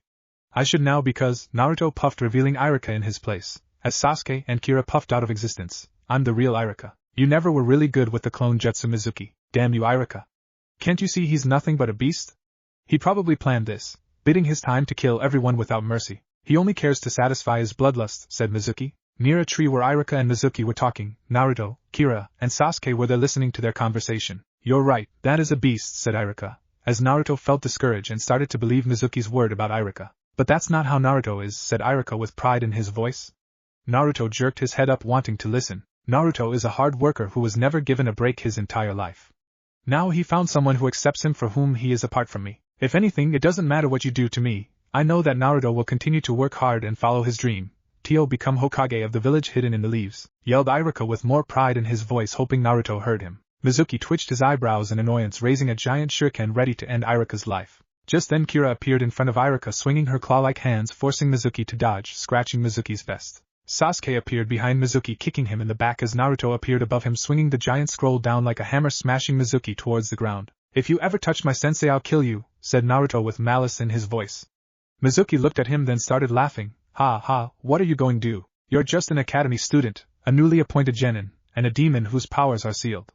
Face it, I am stronger than you, said Mizuki with an evil smile. You would think, wouldn't you, said Naruto with his own evil smirk, causing Mizuki to worry. Naruto put down the scroll with a heavy thud, and performed a cross-shaped hand seal. Sasuke, Kiraheim, I want you two to copy this jutsu, said Naruto. Sharingan, Ryugen. Sasuke's eyes became red with 2 black tomo in each eye, as Kira's eyes became gold with 2 silver tomo and 2 triangles near the pupil. But that's right, it's the 4th Hokage's bloodline, my father's bloodline, my bloodline. Plus a friend of Kiraheim activated Sasuke's bloodline as a gift. As for Kiraheim, since she's sealed inside me, she gets to share my bloodline, said Naruto. Now face the wrath of Naruto Uzumaki Namake's Shadow Clone Jutsu, yelled Naruto as the surrounding area was covered in smoke, showing hundreds of Naruto Shadow Clone Jutsu, yelled Sasuke and Kira at the same time, as hundreds of Sasuke and Kira appeared standing next to Naruto's clones. Those aren't just illusions, they're solid clones, thought Iruka smirking. Naruto, you never cease to amaze me. Now then, you bastard, you're going to find out what happens when you mess with one of my precious people, said Naruto. Save me some body parts, Naruto. I never did like it when he called you and Kira demons, said Sasuke, cracking his knuckles. Normally I'm against spilling human blood, but in this case I think I'll make an exception, said Kira, flexing her claws. All the clones yelled a battle cry as each started hitting Mizuki without any end in sight. When the clones dispelled, Mizuki was lying on the floor with swollen bruises, broken limbs, and a black eye. Well, I'm satisfied, said Sasuke, placing his hands inside his pocket. Who knew hitting an idiot senselessly would be quite pleasant, said Kira. He got it coming to him for a while now, said Naruto. All right, whoever you are, come out. I can smell your scent behind that tree, said Sasuke. From the tree that Sasuke was shouting at, Hinata appeared, twiddling her fingers. Hinata-chan, what are you doing here? Asked Naruto. Well too, whimpered Hinata in a low voice. UMIH heard everything Naruto about what Mizuki-sensei said, stuttered Hinata, causing Naruto to panic. But I think why your wonderful F for C carrying S such a B burden. Ever S since I S saw T those S scars W when S Sakura hit YUIC cried K knowing K that YUW were in P pain A and IW wanted to M make T the P pain go A away. I'm just S sad that YU already L like T the QB B because I love you. Screamed Hinata, causing Naruto to blush. She accepts me despite my appearance, she doesn't mind Kiraheim, and she loves me. She wanted to take away my pain, and she is kind of pretty, thought Naruto. Giggle, you know Hinata-chan, Naruto-kun isn't the only one who has a crush on me. He also has a crush on you, giggled Kira. What do you mean? Asked Hinata. You see, since Naruto-kun is the last member of the Namake's clan, the 4th Hokage's clan, he needs to have more than 4 wives to restore his clan, explained Kira. I guess what Kiraheim is trying to say is, since you love me despite me having Kiraheim's power sealed inside me, would you like to be my M-mate and F-fiancé, stuttered Naruto. Hinata was dumbfounded after hearing Naruto propose to her. Why yes, I would love to, said Hinata, smiling. Naruto went up to Hinata and hugged her, crying tears of joy that someone else loved him. Kira was also crying at the scene before her when she heard a strange noise. Sniff ahem. Are you crying, Sasuke? Asked Kira. Don't be silly, I just have something in my eye. Besides, I'm just glad Naruto has another precious person apart from you. Nothing to cry about, said Sasuke. That was close, thought Sasuke, relieved. Blackmail, smirked Kira. Naruto hugged Hinata until he cupped her chin, lifting her head and kissed her on her lips. Hinata moaned passionately until he broke the kiss, traveling down her neck, making Hinata close her eyes in ecstasy until Hinata felt a prick on her neck. But it didn't hurt her at all. In fact, she felt good until she saw her body erupt into a midnight blue flame. When the flame subsided, Hinata was standing there with longer hair that reached to her mid-back, 2 midnight blue fox ears, and a midnight blue tail with a lavender tip. Hinata looked at her appearance and new features, admiring her tail. Looks like I now have 2 angels in my life, said Naruto, making Hinata blush at his statement. And a new sister, said Sasuke. Kira walked up to Hinata, showing that both girls were the same size and height and bust size. Kira smiled her foxy grin, making Hinata curious until Kira cupped her chin and kissed her passionately. Hinata stared wide-eyed at the redhead's action, but for some reason she felt good. Kira broke the kiss, staring at Hinata's confused reaction, making her giggle. You see, since Naruto-kun marked you as his mate, you are also my mate as well, said Kira. Hinata just blushed at Kira's notion. Ah, you're so cute, said Kira, hugging Hinata. I guess I can share Naruto with you and 2 other women, said Hinata. Don't worry, Angel-chan. If Foxy-kun chooses other mates, they have to be approved by us first, said Kira. Angel-chan? It's a nickname that we call each other. For example, Naruto-kun is Foxy-kun for being a clever genius, which is sad since he had to hold back in the academy. Foxy-kun calls me Vixenheim for being a female fox, and since you're a sweat and caring girl like an angel, we'll call you Angel-chan, or Angelheim, explained Kira. Dawn was approaching as Sasuke and Naruto helped Iruka get on his feet, until he said, Naruto, wait, close your eyes, said Iruka. Naruto closed his eyes, feeling a slight uncomfortable sensation in his ears. Okay, you can open them now, said Iruka.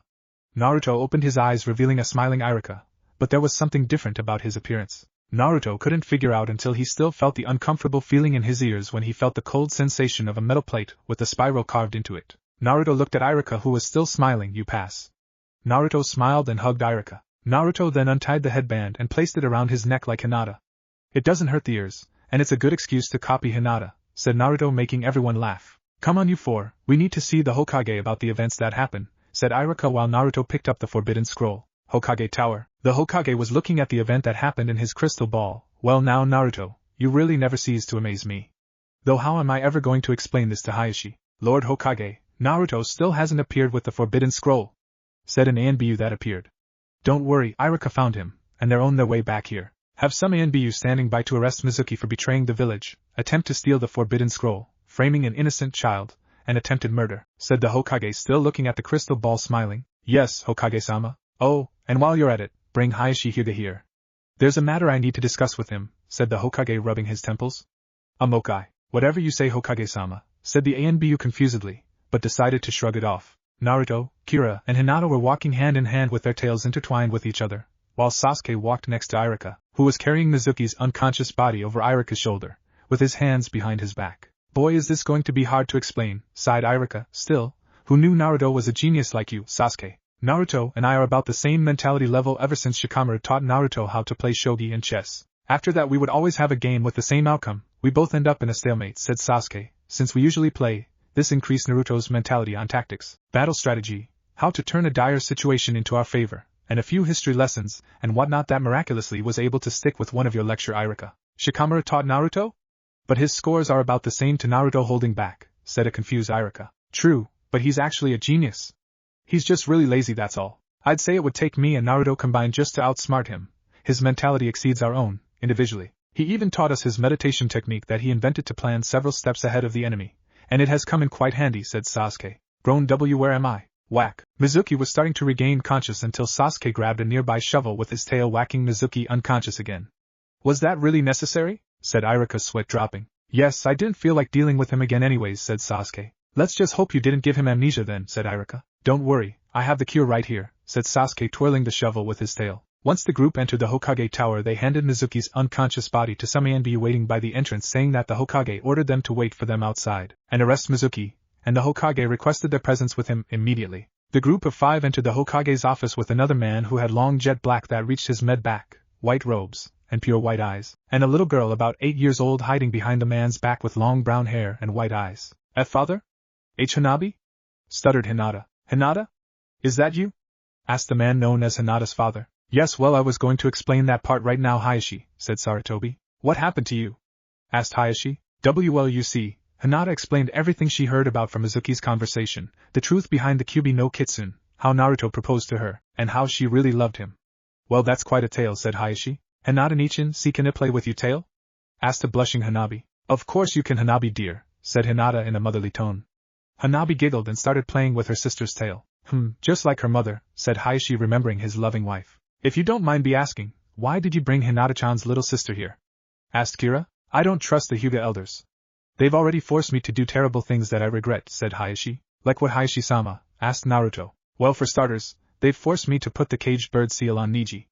I hated that seal from the moment I laid eyes on it. I tried to talk the elders into letting me personally place the seal on him when I was really planning on painting a fake seal to make it look real by using my brother's seal as a model. However, they denied me and placed the seal on his forehead. I can still remember how my brother screamed when they placed the seal. He screamed just like Niji. I felt like crying. After they placed the seal on Niji, I kept apologizing, trying to think of a way to make up for not trying harder to avoid this conundrum. All my brother and Niji asked were to watch over Hinata to make sure she would grow up happy. During that time the Hidden Cloud Village came to visit to establish an alliance between us. They tried to kidnap Hinata that night to experiment on her to see how the Byakugan worked. Luckily he failed and I killed the kidnapper, which unfortunately turned out to be the representative of the Cloud Village. The other representatives were outraged and wanted my life to repay for the one they lost. The Hyuga elders didn't want me to go and decided to send my brother in my place, but I denied until my brother knocked me out. When I woke up, I explained everything to Niji and I couldn't stop crying over my brother's death. I begged Niji to forgive me, but all he asked was to watch over Hinata as my brother did for me to honor his memory. Then they forced me to abolish our clan alliance with the Namikaze clan, said Hayashi. Wait, isn't that your clan, Foxy-kun, said Kira. You must be the Kyuubi. Heh, Minato was right all along, said Hayashi. What do you mean? Asked Sasuke. Well, you see, Minato and I were good friends. When we both became head of our clans, we decided to make a clan alliance. When our wives were pregnant, we discovered I would have a girl and Minato would have a boy. So we decided that along with our clan alliance our children would be married if they wished to. If one of our children disagreed with this, then the marriage is terminated, but not the alliance, explained Hayashi. Hinata hugged Naruto, feeling happy that the entire time she was engaged to her crush as Naruto hugged back. I see that we made the right choice in having the marriage, said Hayashi, making the two teens blush. Anyways, when the Kyuubi attacked, Minato saw how she was behaving strangely, almost like a cornered animal fighting for its life. When you were sealed, the Hyuga elders saw Naruto nothing more than a pest and a demon like the rest of the villagers. That's why they abolished the clan alliance, thinking that Naruto would destroy and taint the Hyuga name, said Hayashi. What's more, they thought Hinata was too weak to be an heiress and wanted to disown her, and placed the seal on her as well. That's when I had enough and decided that I would never have my daughter suffer what my brother and Niji did. So I convinced the elders to place Hinata on a strict training schedule, which only hurt my heart seeing my daughter suffer with my own hands, because some ancient relics could never understand what it means to feel pain. Then one night during my late studying, I came across an ancient scroll about our rules, and it stated that the head of the clan can abolish the elders, but it can only be done once the head has been newly established as a fifth decree. Once the first decree has been established by the head, and it's not to re-establish the Hyuga elders, then the head cannot establish new elders, said Hayashi. So you see, I've been pushing you and Hanabi hard to protect you from the corruption of the Hyuga elders. I hope you can forgive me, said Hayashi. Of course, father, I can never hate you. If you did it to protect us, then you did it out of love, said Hinata, carrying Hanabi snuggling into her sister's embrace like a child to its mother. At least something good came out of this ordeal. Now that you and Naruto are engaged again, I can re-establish our alliance, forcing the Hyuga elders to accept no matter what. Speaking of which, can I borrow you camera, Sarutobi-sama? Asked Hayashi. Of course, but may I ask why? Said the confused Hokage. Well, how many times do you get to tell a bunch of Hyuga elders that they have no choice but to accept the reality of things no matter how much they hated it? Their reaction would be hilarious, said Hayashi.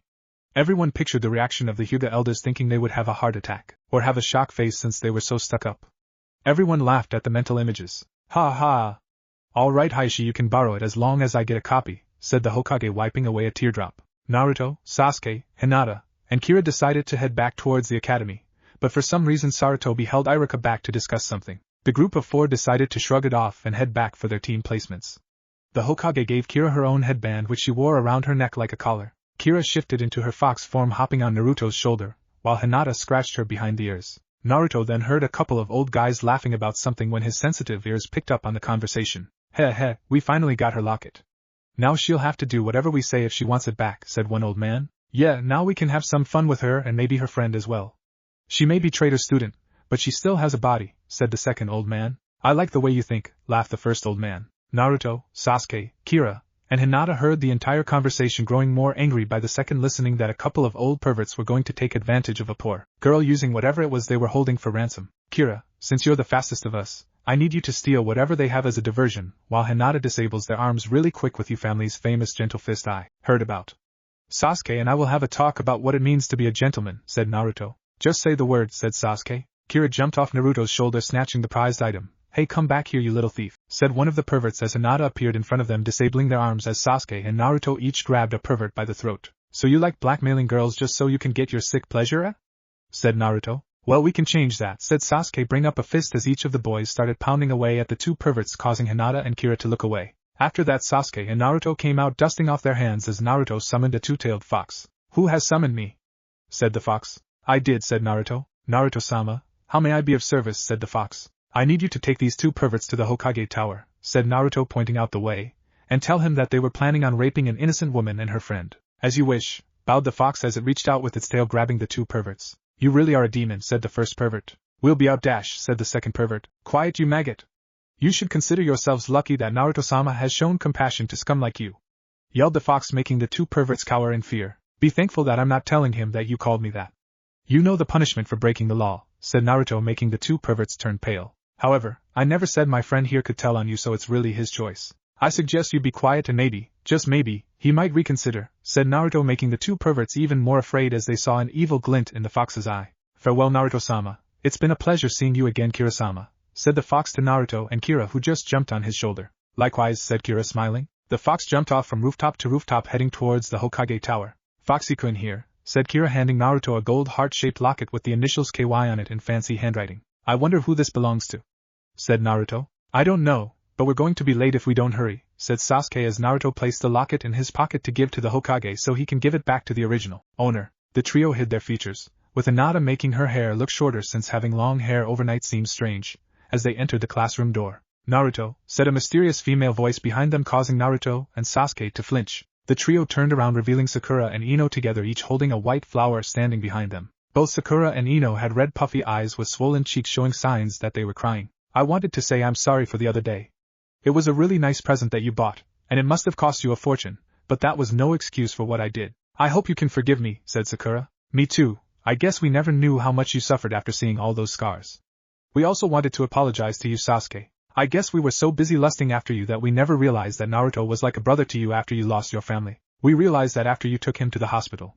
I hope you can forgive us, said Ino as both girls handed a flower to Naruto and Sasuke as a sign of apology. We forgive you if you stop chasing after me like a bunch of fangirls and concentrate on your skills. Both of you have the skills of being great kunoichi, but you'll never reach it unless you stop this shenanigan, said Sasuke while Naruto nodded his approval with his arms crossed. When both girls left while Sasuke kept looking at them, I can see why you like Sakura.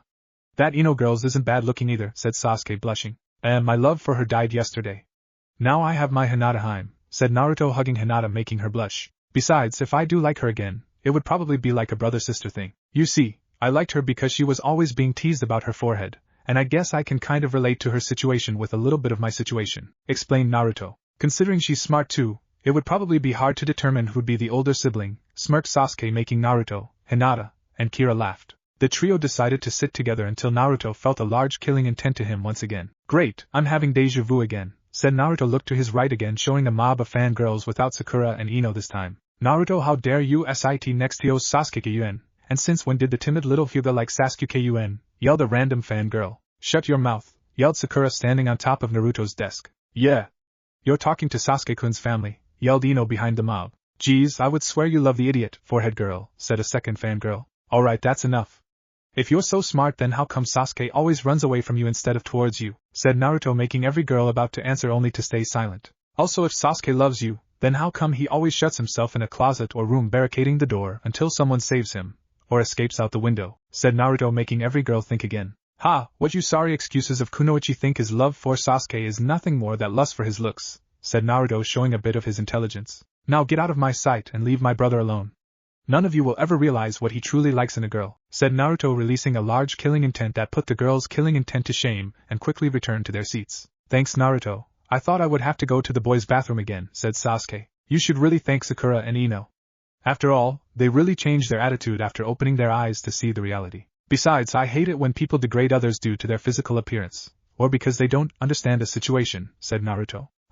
Thank you, Sakura-san. Ino-san, you have been a great help, said Sasuke, making both girls blush. You're welcome, Sasuke-kun, said Sakura and Ino at the same time. Iruka walked in carrying a portfolio. Alright, everyone settle down. I have your team placements right here. Now then, Team 1 is Iruka kept saying the names of the teams, making Naruto really bored. Yawn, I think I'll take a nap, said Naruto. With you there, Foxy-kun, said Kira. Naruto-kun, if you want, why you can sleep on my lap, stuttered Hinata. Thank you, Angelheim. I would love to, said Naruto, hugging Hinata, then placing his head on her lap, drifting off to sleep. He looks so calm and gentle, thought Hinata, stroking Naruto's hair while Kira jumped on Hinata's shoulder, wrapping her tail around her neck like a scarf, as she too drifted off to sleep while Hinata scratched her ears. Naruto-kun, Kira-chan, wake up. I think Iruka-sensei is going to call on us, said Hinata, gently waking Naruto and Kira. Naruto woke up yawning really loud as Kira jumped off Hinata's shoulder, stretching each of her legs. Team 7, Sasuke Uchiha, Hinata Hyuga, and Naruto Uzumaki along with his fox Kira. Your Jonin sensei is Kakashi Hatake, announced Irika. What? Yelled every fangirl in the classroom, causing Naruto, Kira, Sasuke, and Hinata to flinch considering they have sensitive hearing. Irika sensei, that's not fair, yelled a random fangirl. Yeah. Why does the dead last and the timid girl who can't even say a proper sentence be on the same team with Sasuke-kun? Said another fangirl. Hey! Shut your trap, wench. Nobody insults Hinata like that, yelled Naruto, shocking everyone considering he wasn't always that loud, and the fact he called Hinata. You see, Irika sensei dash, said a third fangirl. Shut up and sit down, interrupted Sasuke in an annoyed tone, making all the fangirls sit down. Continuing on, Team 8, Shino Abirame, Kiba Inuzuka with his dog Akamaru, and Sakura Haruno. Your sensei is Kurenai Yuhi. Team 9 is currently on a mission. Team 10, Shikamaru Nara, Choji Akimichi, and Ino Yamanaka. Your sensei is Asuma Sarutobi. Those are the teams assigned to each of you. You will all wait here for you, Jonin sensei, said Irika. Just then the Hokage appeared with 2 Anbu bodyguards. Hokage-sama, to what do we owe the pleasure? Asked Irika. I just wanted to give a last-minute lecture, and a little surprise, said the Hokage with a sly smile. What's he up to? Asked Naruto. It must be what he discussed with Irika, said Sasuke. Now then, over the course of our village there was a clan that contained a bloodline that was called the Ryugen, the Dragon's Eye, a bloodline that is a mixture of the Sharingan and Byakugan. Over the years, the Hyuga and this clan have held an alliance together. Today Hayashi Hyuga has reinstated that alliance and has added an extra clan to this alliance, the Uchiha clan. So Sasuke Uchiha, do you wish to have this alliance with these 2 clans? Asked the Hokage. I agreed to it, Hokage-sama, said Sasuke, shocking everyone in the classroom that Sasuke just agreed to ally himself with the Hyuga clan and some unknown clan. Very well then, Hinata Hyuga, according to the alliance you are to be married with the heir of the clan. However, you are not being forced. Should you wish to not marry, then the marriage is terminated, but the alliance still holds. Do you accept? Yes, Hokage-sama, with all my heart, said Hinata, making the entire class speechless once again. Good, you are hereby engaged to Naruto Uzumaki Namikaze, the 4th Hokage's son, and heir to the Namikaze clan of the Ryugen, said the Hokage, making with the whole class having their mouths near the floor with their eyes nearly popping out of their sockets. Since Naruto has a summoning contract with the foxes, which is extremely rare, it has given him extra features that he was forced to hide under my orders. The same with Sasuke, only with the wolf summons. Since Hinata is already engaged to Naruto since this morning, she too shares these features. The 3 of you may drop the genjutsu now, said the Hokage. The trio got up, dispelling the genjutsu, making everyone in the room close to a heart attack of stroke due to lack of oxygen in the brain, or heart. Sasuke's fangirls however looked at Sasuke with hearts in their eyes, looking at his new features and gray highlights. Due to the alliance, I have chosen that the 3 of you become a team together, since each of your bloodlines complements the others. That is all, said the Hokage, leaving with a sly smile. Each of the teams were picked up by their assigned sensei when the doors slide open, revealing an attractive woman with red eyes. Where have I seen her? Thought Naruto. Foxy-kun isn't one of the kunoichi that saved you with Itachi? Asked Kira. Now I remember, said Naruto, placing his right fist on top of his opened left hand. Let's go greet her then.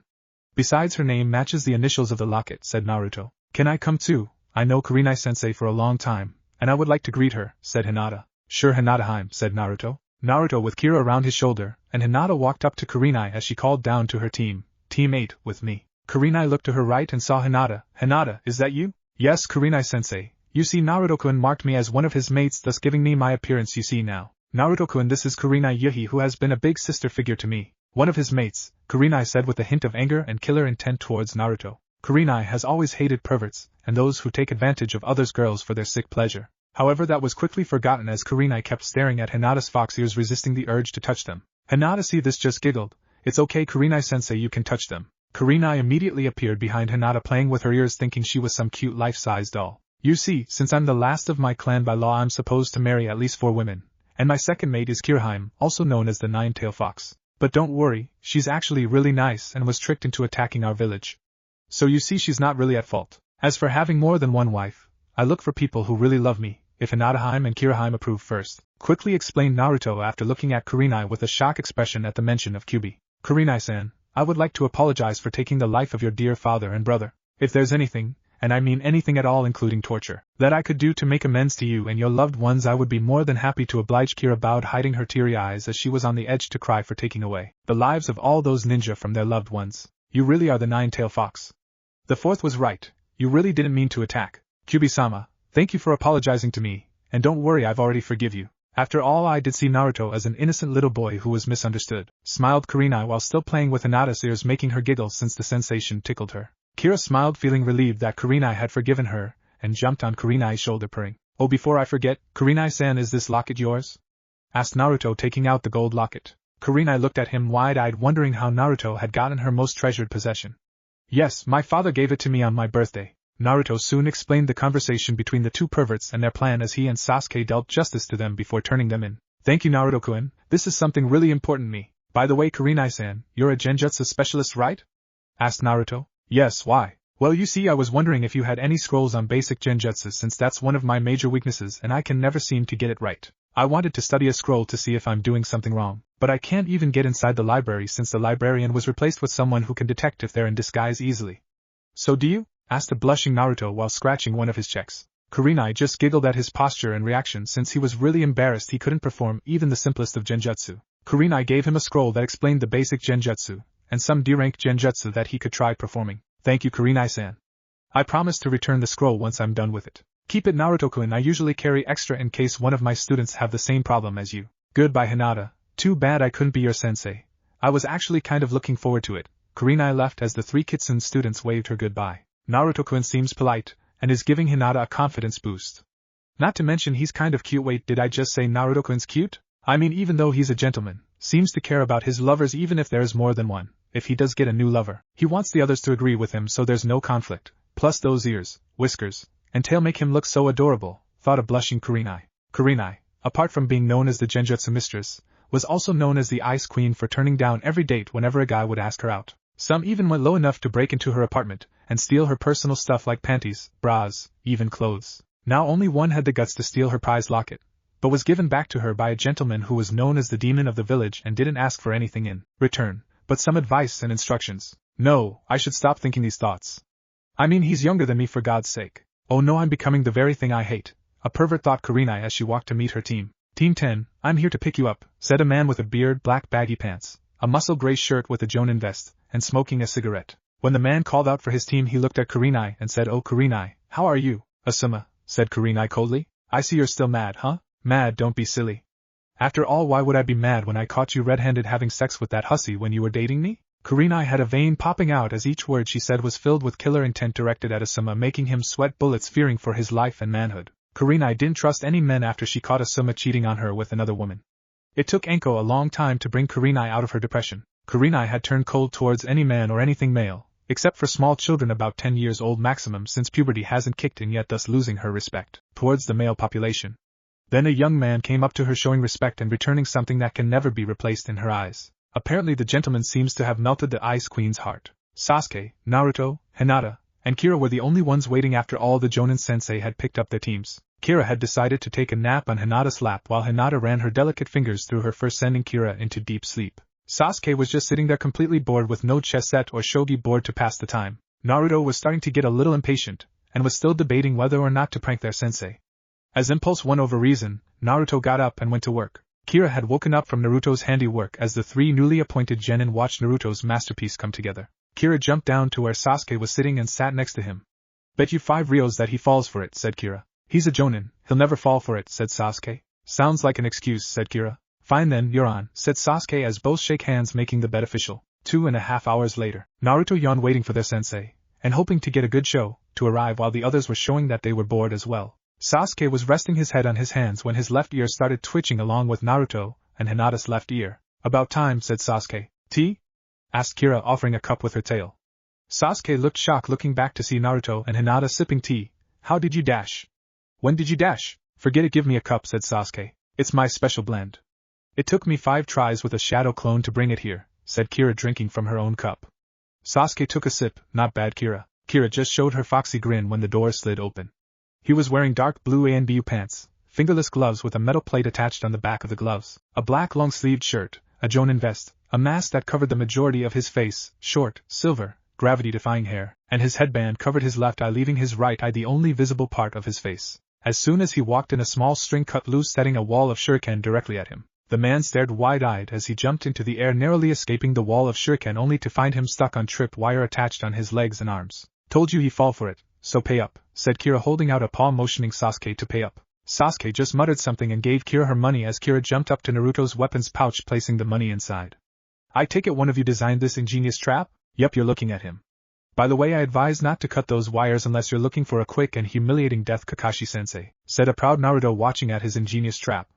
Kakashi decided to risk his chance since he couldn't hang on the ceiling all day. When Kakashi cut the wires in both his legs, a wall of kunai knives came hurling at him from the west and east side of the room. Kakashi quickly focused his chakra into his feet and stick them to the ceiling, not realizing he cut the 2 wires in his arms. When both walls of kunai clashed with each other, 4 large shurikens aimed directly at him, causing Kakashi once again to be caught off guard to jump from the roof and landing on the floor in a crouching position as 4 brightly colored orbs came hurling at him, exploding before they hit Kakashi. Once the smoke cleared, Kakashi had his arms crossed in a defensive position as he was colored in green on his upper part of his body, pink on his left upper part, yellow on his right leg, and orange on his left leg. Naruto!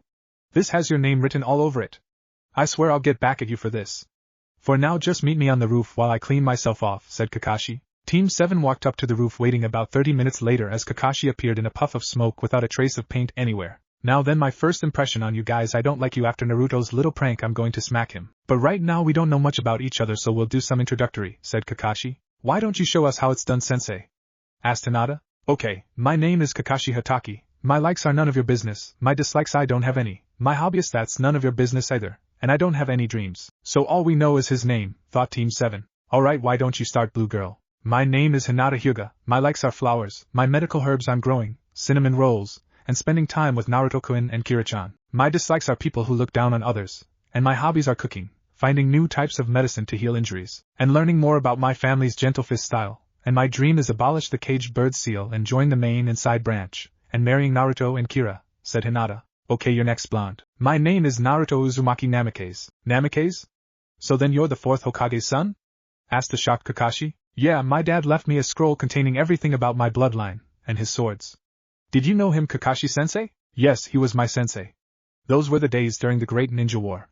Those were dark times, but Minato-sensei always made us smile. We've had some pretty good memories back then, said a smiling Kakashi, indicated by his upside-down UI smile. Anyways, my likes are ramen, being engaged to Kiraheim and Hinataheim, and hopefully marry 2 more beautiful women who Kiraheim and Hinataheim approve of. My dislikes are people who treat others like garbage. My hobbies are training, learning new jutsus, and spending time with my 2 lovely vixens, and my dream is to start a family, and become Hokage, said Naruto, causing Kira and Hinata to blush, and Kakashi crying at him like he was his model, marrying 4 women. That's beautiful, said Kakashi, brushing a teardrop away, causing everyone to sweat drop. Should I introduce myself to Foxy-kun?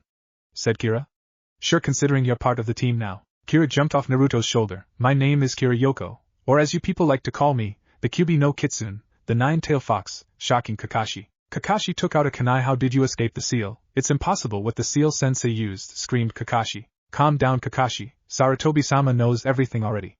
I didn't necessarily escape per se because most of my power is still locked inside Foxy-kun, and I'm not that bloodthirsty demon everybody thinks I am.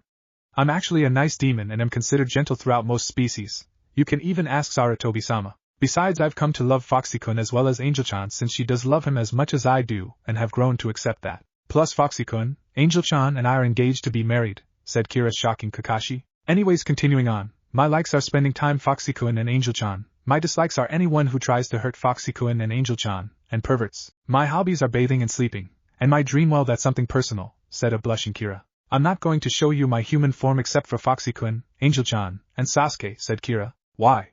Asked Kakashi. Well, since Foxy-kun was the first one to kiss me, I'm now engaged to him, and since Angel-chan also loves Foxy-kun as much as I do, I also trust and love her. As for Sasuke, he's like a brother to us, said Kira. Since Naruto, Hinata, and Sasuke trust you, then I guess it's okay with me for now.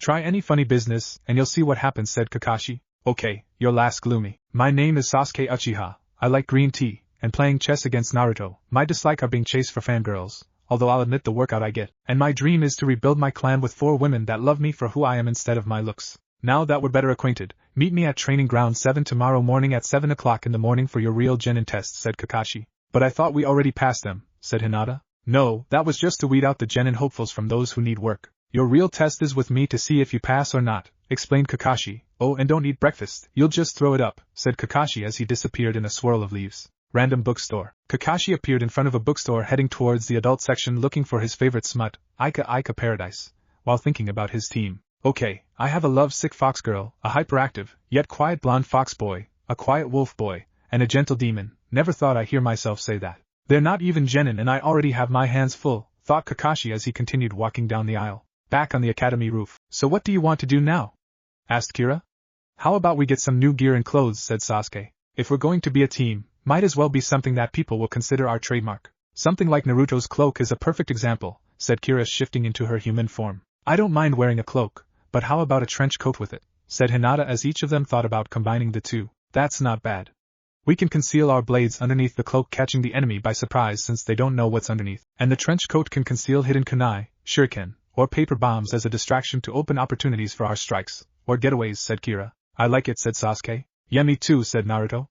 The four headed towards the shopping district, hiding their features, including Kira, who just decided to stay in human form, hiding her features. The four had tried on various clothes in the stores that treat Naruto fairly. In the end, Naruto came out wearing an orange shirt, with black shorts, 2 weapon pouches each on one leg with bandages underneath, a white trench coat with blue flames on the bottom resembling the Hokage's robes with the kanji 4 fox sewn on the back, wearing his red cloak, and his hair tied back. Sasuke was wearing a black shirt with the Uchiha symbol in the back, black shorts similar to Naruto's, a weapons pouch on his right thigh with bandages underneath, a gray trench coat with the kanji 4 wolf on the back on top of a black howling wolf, and a gray cloak. Hinata was wearing a purple shirt with dark blue pants, a weapons pouch on her right thigh with bandages underneath, a lavender trench coat that faded into a dark lavender near the bottom to a near white lavender like her eyes near the top, and cherry blossoms near the top with the kanji 4 angel in the back, and a purple cloak. Kira was wearing a dark orange shirt with red shorts, 2 weapons pouches like Naruto, a dark, blood red trench coat with the kanji 4 vixen with a black fox running heading towards anyone looking behind her, making it look like it could pop out of the trench coat, with its paw near the bottom edge of the trench coat,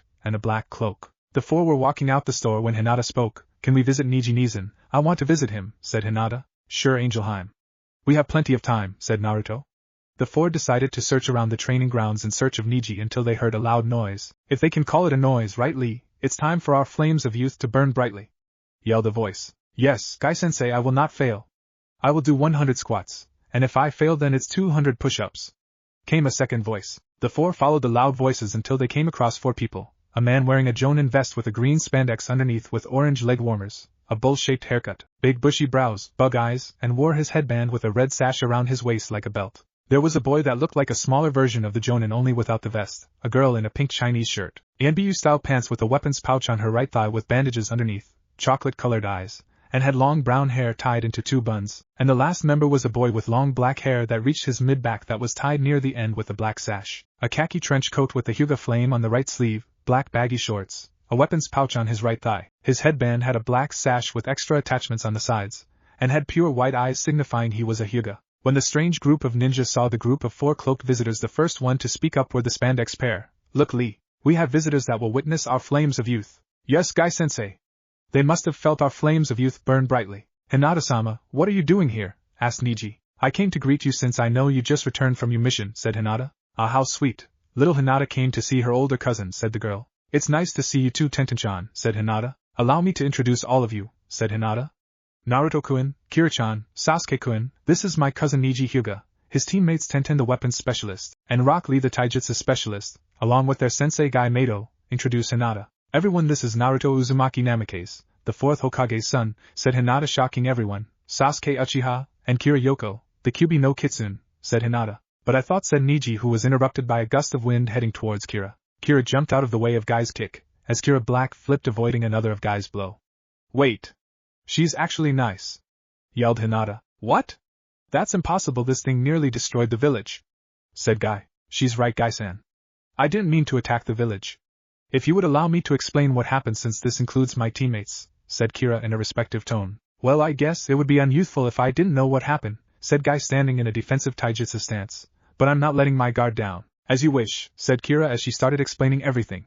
The truth behind her attack, Naruto's beatings, how he befriended Sasuke and cleared Itachi's name, the Canine Alliance, Mizuki's attempt to kill them, the Hyuga Uchiha/Namikaze alliance, along with her engagement to Naruto and Hinata. Team Guy was standing there with their mouths open, trying to take in the information as the cloaked ninja dispelled their genjutsu, revealing their features. So there you have it.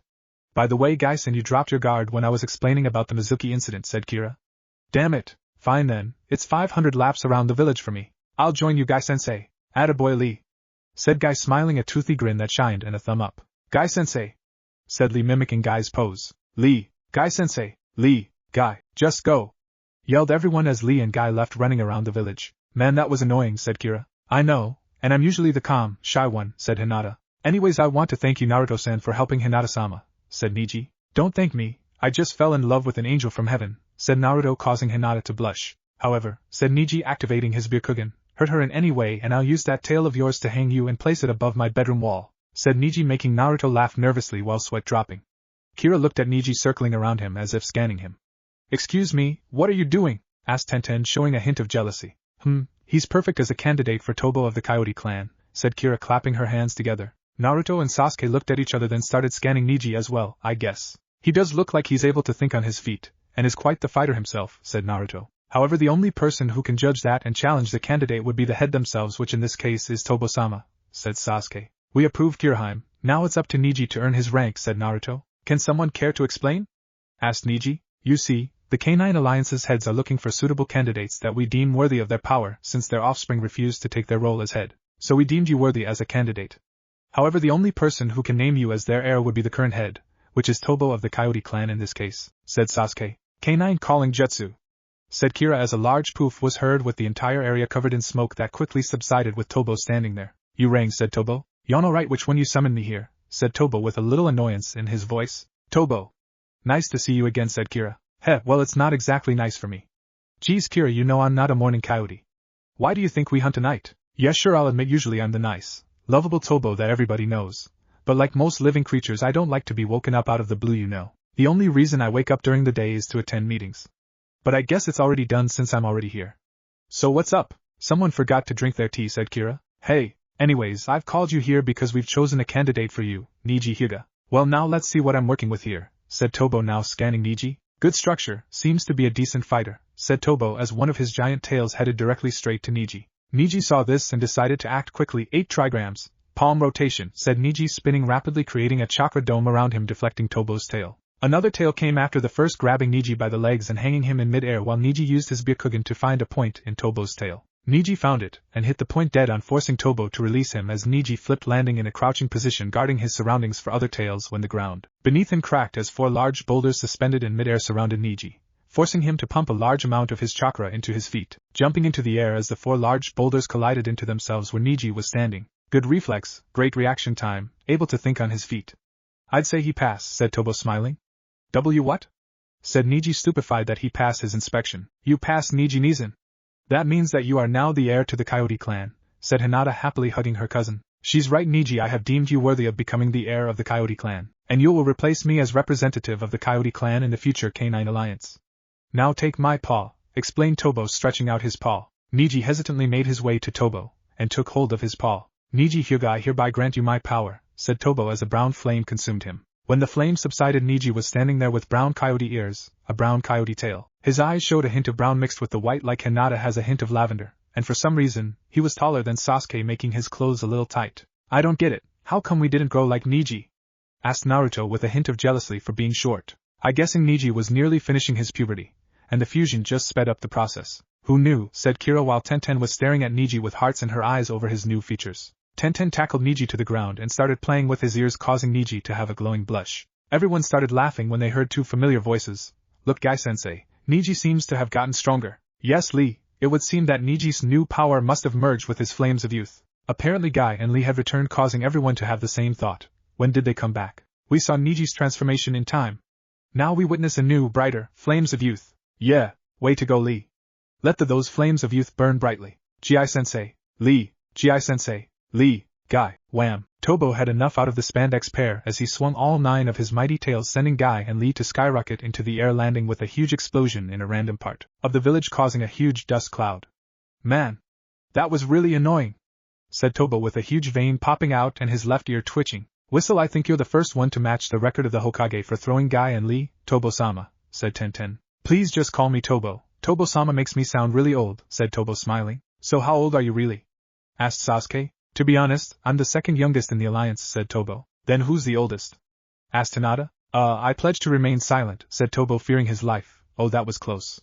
I thought Darshia was going to appear and rip me apart, thought Tobo. Anyways, Niji, you can now use earth-based jutsus, as well as extend your range about 50 meters more than what you normally can considering that you're a close-range fighter. You now use the basic coyote fighting style as well as sword style, and these, said Tobo using some of his brown chakra materializing into 2 short swords that reached Niji's elbow with black handles, gold hilt, and guard brown sheaths, and the blades were straight instead of curved that seemed to vibrate with Niji's touch, producing a surprisingly pleasant sound to everyone with delicate hearing, showing its elegance as it gleamed in the sunlight. These 2 blades confused with some rocks and boulders that can create hammer-like weapon that when smashed against the ground it sends those rocks and boulders at your opponent that might literally stone them to death. As a bonus, I removed that seal that was in your forehead. I sense that it caused you a great deal of pain, said Tobo as Niji looked at him, showing a great deal of happiness in his eyes. Thank you, Tobo. I don't know how to repay you, said Niji, sheathing his swords. Think nothing of it. Well, it's been fun, but I have to go now, said Tobo, disappearing into a large puff of smoke. That was youthful. I agree, Gi-sensei. Don't you two know when to shut up? Yelled everyone. Naruto looked at Sasuke, who nodded his head. Both boys got the same idea as each reached into their weapons pouch, taking out a large ball made out of paper bombs, throwing it at Guy and Lee's feet. The paper bomb ball shined brightly as a large explosion could be heard all the way to the Hokage Tower. Hokage Tower. The Hokage was doing every Kage's dreaded nightmare, paperwork. All of a sudden he heard a large explosion and looked out the window when he saw 2 unidentified flying objects heading straight towards the Hokage faces. Both objects crash-landed right above the gap between the second Hokage and third Hokage. When Sarutobi stretched out to see what it was, he saw 2 body prints, a large one and a small one. All of a sudden he saw a hand creeping out of the large body print, and out came Guy holding his head. Then Lee came out in the same fashion as the Hokage, sighed loudly, pulling his hat over his eyes. They annoyed someone again. Still, they broke my record. That's an achievement, thought Sarutobi. Training ground. I knew we should have used more paper bombs, said Naruto, looking through a pair of binoculars. Wouldn't that kill them? Said Niji, looking through a pair of binoculars like everybody else. Or possibly puncture right through the mountain, said Sasuke. I'd estimate that they were halfway through considering how deep it is, said Tenten. The sun was starting to set as Sasuke decided to go back to the Uchiha compound for a shower, and Tenten went home to start dinner since it was her night to make dinner. Naruto, Hinata, Niji, and Kira were walking down the street to the Hyuga compound, hiding their features with the genjutsu. Niji couldn't walk straight since his shorts kept riding up, giving him wedges, but didn't want to do anything about it since people were staring. When they reached the Hyuga compound, Hayashi and the Hyuga elders were waiting for them at the entrance. Father elders, Hayashi-sama, elders, the 4 of them bowed in respect, with the Hyuga elders were looking at Naruto with disgust. Hinata, Niji, welcome home, said Hayashi happily. So the heiress of the most powerful clan in the Leaf Village is married to this demon filth, said one of the elders with venom in his voice. Kira quietly growled, holding herself back. Elder-sama, you promised not to call him that, said Hayashi threateningly. Too bad for you, Hayashi, you've grown weak. Guard, seize him.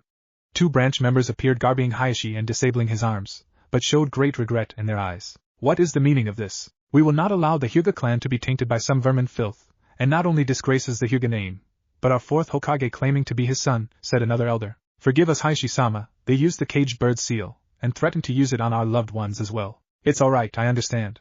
You are not at fault here, said Hayashi understandingly. Now to rid ourselves of these pests. Niji, kill the demon. No, growled Niji. Why, you demon lover, fine then. Another elder did a half-ram seal when his eyes widened in disbelief. The caged bird seal isn't activating. Niji removed his headband, showing that he no longer bared the seal on his forehead. Impossible. On the contrary, anything's possible when you believe in Naruto-kun, said Kira. The elders just growled as one ordered branch members destroy the demon. Several branch members appeared, all with a look of sorrow in their eyes, and some villagers appeared decided to help the Hyuga clan to rid of the so-called demon. Forgive us, Naruto-sama. The branch members launched themselves at the 4 ninja. No, I hope you forgive me. Naruto punched one of the members in the gut, and threw him at another charging member. Kira, Naruto, Niji, and Hinata knew they would have to take the fight seriously. Release. The genjutsu dropped, revealing to everyone their features. Some of the villagers screamed, the demon has decided to show itself. We must aid the Hyuga clan to kill it. The villagers charged when a wall of fire blocked their way as Sasuke came in the nick of time to stop the villagers. Release. Sasuke dropped his genjutsu, shocking the villagers. Sorry I'm late, Naruto, but I thought Niji could use this. He tossed Niji a kimono that resembled something like the Hyuga robes, only it was khaki like his sweater, and a dirty green jacket like Hayashi's jacket with the kanji for coyote on the back.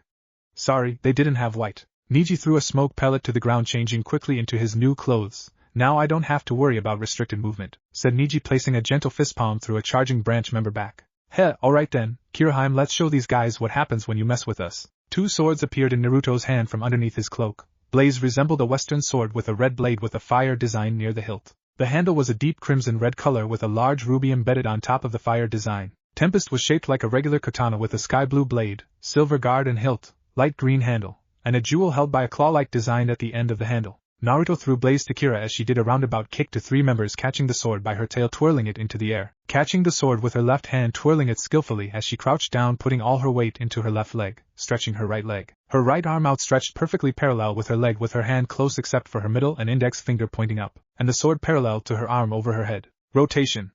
Hinata yelled, spinning rapidly as a chakra dome appeared with some water swirling the same tempo with the rotation around her, knocking several members surrounding her and some from afar, shocking the elders, ducked under palm blow from a charging member, grabbed his foot with her tail, tripping him, and grabbed another attacker by the wrist, putting the tips of her fingers of her free hand on his chest below the heart, and hit him with a chakra-enhanced palm. I see, so they can use their affinity without even realizing it.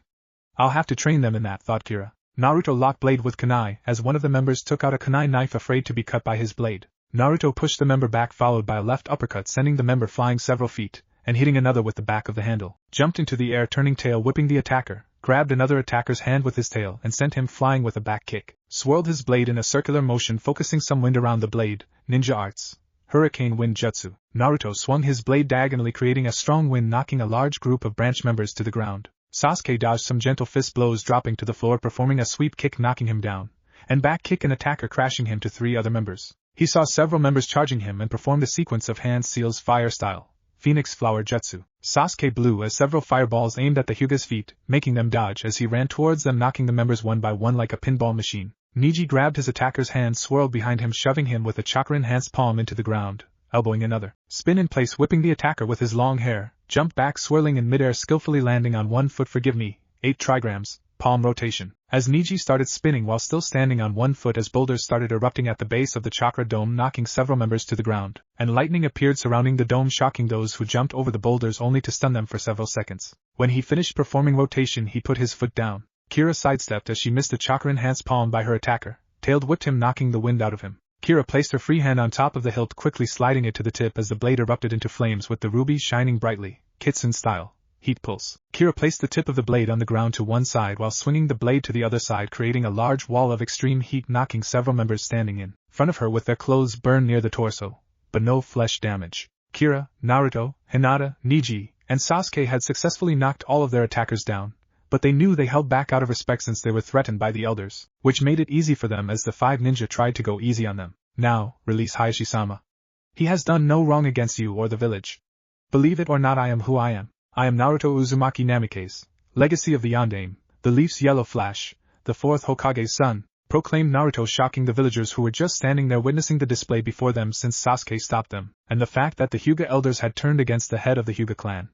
The Hyuga elders looked at Naruto with disgust. You have no right to live, demon fox. If you're looking to blame a demon fox, then blame it on me, Kira Yoko, the Kyuubi no Kitsune, proclaimed Kira, shocking everyone around them. Why you're the 9-tailed fox? Stuttered a surprised member. That's right, I was the little fox that always with him, said Kira. Then that means that all those beatings we did were on an innocent child, yelled a mysterious voice. In a large puff of smoke, the Hokage appeared, smoking his pipe with several ANBU ninja. As I've told all of you time and time again, Naruto Uzumaki is not the 9-tailed fox itself. The Kyuubi attacked thinking she was defending herself since she was previously attacked by a mysterious ninja that placed a genjutsu on her only to backfire. The Kyuubi is in fact a gentle creature and has been with Naruto the whole time, and not once did she attack any of you unless it was for self-defense like right now, said the Hokage as some of the branch members groaned in pain from their fight, thanking God that it was over. Naruto laughed sheepishly, scratching the back of his head. Sorry, I guess we should have held back a little more. ANBU, take the Hyuga elders away. Tell Ibiki that he better go easy on these old-timers, then lock them up in separate cells, and make sure their chakra is sealed. Hyuga elders, you are all hereby sentenced to 2 weeks of solitary confinement, snickered the Hokage, taking another puff from his pipe. You can't do that, Hokage-sama. This is a clan. Zip it, you old fool. As soon as you ordered your guards to attack Naruto, this issue no longer became clan-related and became public. Therefore it is within my jurisdiction to stop you and decide your punishment, interrupted the Hokage.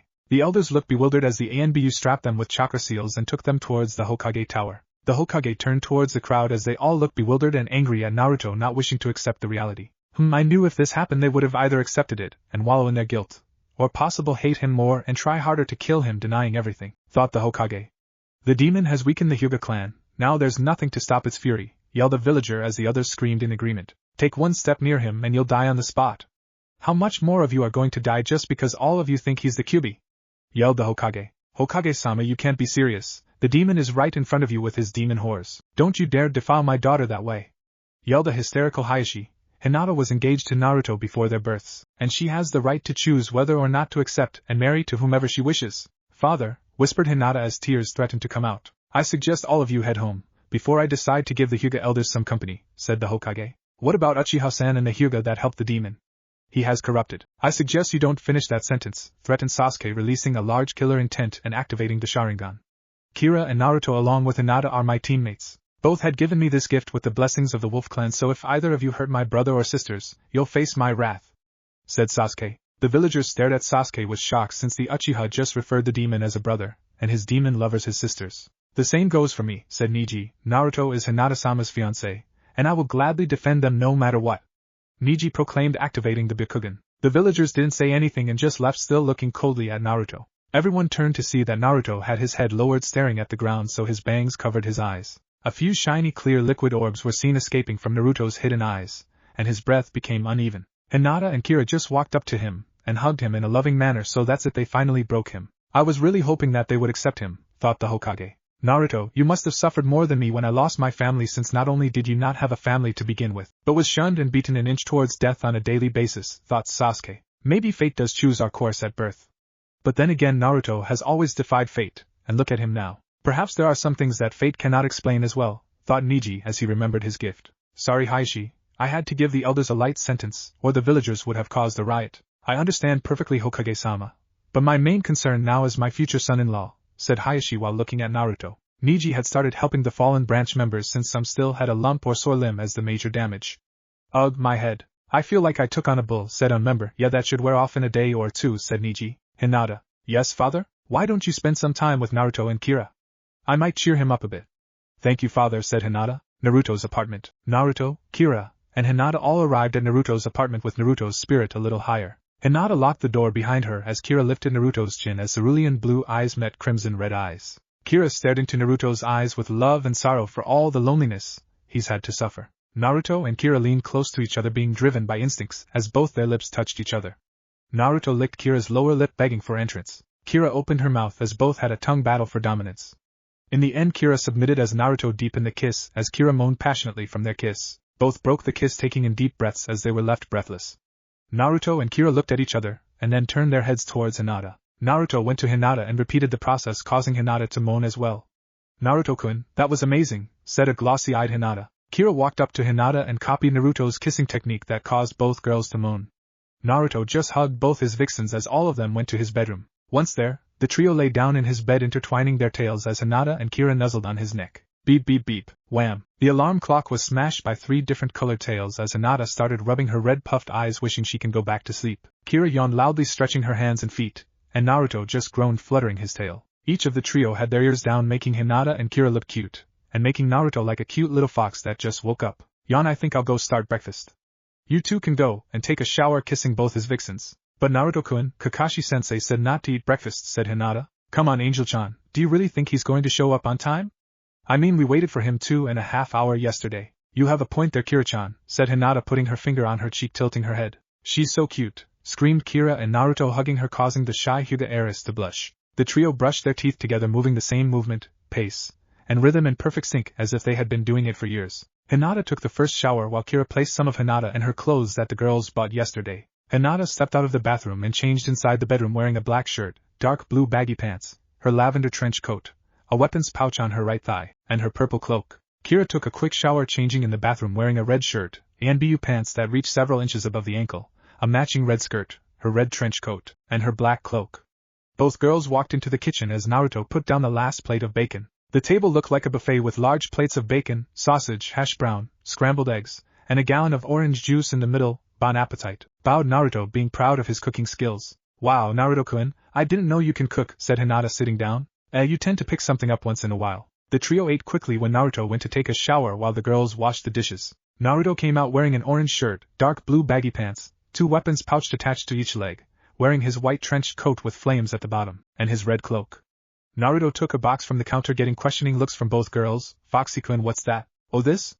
I figured that Sasuke hadn't eaten breakfast yet, so I packed him a bento box. Both girls nodded in agreement, since none of them knew if Sasuke could cook. Training Ground 7. The trio arrived at Training Ground 7 with Sasuke already there, wearing a gray shirt, white baggy shorts, a weapons pouch on his right thigh, his gray trench coat, and gray cloak.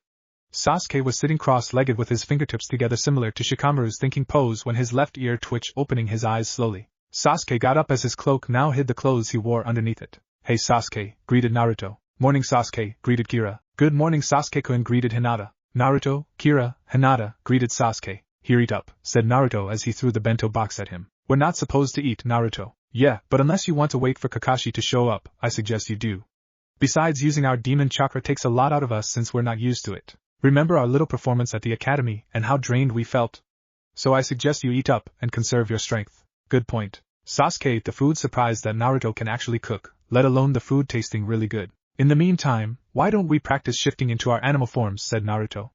After 5 minutes the group of 4 had mastered shifting forms since it wasn't that hard. A little gray wolf was laying down sleeping while a silver, dark blue, and red fox played tag with each other, making an adorable sight. 2.5 hours later, as predicted by Naruto, Kakashi arrived reading his book as the group shifted back to their human forms including Kira. Yo, greeted Kakashi. You're late, Kakashi, said Sasuke in a monotone voice. Sorry, I was lost in the road of life. So that's how you look like? I always wondered how you look like, said Kakashi looking at Kira's form. Yeah, whatever. I guess it's true what they say, you can't teach an old dog new tricks, as proven by the grandpa here, snorted Kira. Hey, I'm not that old. Besides, aren't you like several thousand years old or something, grandma? Actually, since I got my new body, I'm the same age as Naruto, so in reality you're older than me. Really? But don't you still have your memories before you got sealed inside Naruto? Kira couldn't think of a defensive approach to shake Kakashi. Your test is quite simple. All you have to do is get these bells from me. Kakashi pulled out 3 silver bells, before this timer goes off, said Kakashi, pulling out an egg timer. It's set for noon. So until then you have to get these bells. Oh, and if you haven't gotten them yet you all fail. However, if you do get a bell you pass. But Kakashi-sensei, there are only 3 bells, and there are 4 of us, stated Hinata. That means that one of us gets sent back to the academy, right? Stated Kira. You catch on quick. Also, you'll have to come at me with the intention to kill. Once your test is over, if you have a bell you get to eat, but if you don't, you get tied into one of these poles and I'll eat your lunch in front of you. So that's why he didn't want us to eat. He wanted to weaken us. Heh, what he doesn't know is that we already ate and digested the food already, thought Naruto and Sasuke at the same time. So your test begins now. The 4 of them jumped off, hiding in different locations. Naruto in a nearby tree, Kira in a bush, Sasuke in a large tree to Kakashi's left, and Hinata in a low branch of a tree where a high bush seems to overlap with the branch. They hid really well. Kakashi pulled out his Ika paradise. Something's wrong here. There are 3 bells yet neither one of us wants to go back to the academy. There's a catch here, but what? Thought Hinata. So that's your game, huh, Kakashi? Fine then. I won't tell Foxy-kun, Angel-chan, or Sasuke, just to keep them guessing, thought Kira, who already figured out Kakashi's plan. Okay, we don't know how strong Kakashi-sensei really is. But I can't shake the feeling that something's missing. The only reason we were able to defeat the Hyuga branch members was because they held back, thought Naruto. Alright Kakashi, what are you hiding? Having 3 bells with 4 students doesn't make sense. It almost as if you're trying to pit ourselves against each other just to get 1 bell. A ninja must look underneath 3 bells, 3 bells, 3 bells, thought Sasuke, still trying to figure it out. Alright, this is risky, but I'm going to test Kakashi-sensei's strength. Hopefully this will help me and the others to catch those bells. Naruto jumped from his hiding spot and landed in front of Kakashi. Naruto, the point of being a ninja is stealth. How are you supposed to do that if you face your opponent head-on? Head Shadow Clone Jutsu. 8 clones appeared in a large puff of smoke charging towards Kakashi. 1 clone axe kicked Kakashi only to have its leg caught by Kakashi, throwing the clone into another, disappearing in a puff of smoke. Kakashi then sweep kicked 3 more clones, dodged a punch from another clone, kneeing it in the gut, and disappeared before it hit the ground. 2 clones took out a canine and charged Kakashi from behind and in front only to have him disappeared with a log in his place. A substitution jutsu? A trap was sprung as one of the clones was hanging upside down near a tree, while the other clone went to cut the rope, fell into a pit. Not once when the clones attacked did Kakashi even look up, let alone stop reading. The real Naruto charged Kakashi with a kunai in hand as he swung his hand in a horizontal arch. Kakashi ducked, easily dodging Naruto's attack. Rule 1. Never let an enemy ninja get behind you. Sasuke was watching the battle, trying to figure out why Naruto charged Kakashi head-on, only to realize that Naruto was testing his strength. When he saw Kakashi duck he looked at his hands. That's a tiger sign. He's going to perform a fire jutsu, thought Sasuke wide-eyed. That's a fire sign and oh. He's going to burn Foxy-kun, thought Kira. Naruto-kun is in trouble, I have to do something, thought Hinata. Secret finger taijutsu, 1000 years of death. Kakashi thrust his fingers forward in a tiger sign as his fingers were about to make contact with Naruto's, but as Kakashi finished his poking technique, there was a giant rock where Naruto was suspended in mid-air, landing with a huge thud. He did a substitution jutsu in the nick of time. Not bad, thought Kakashi. Sai, Naruto-kun's safe, thought Hinata. He was going to poke Foxy-kun in the butt with his fingers. How original, Kakashi. sarcastically thought Kira with her eye twitching. Well, there's something you don't see every day, sweat dropped Sasuke. Ack, he was going to poke me in the butt.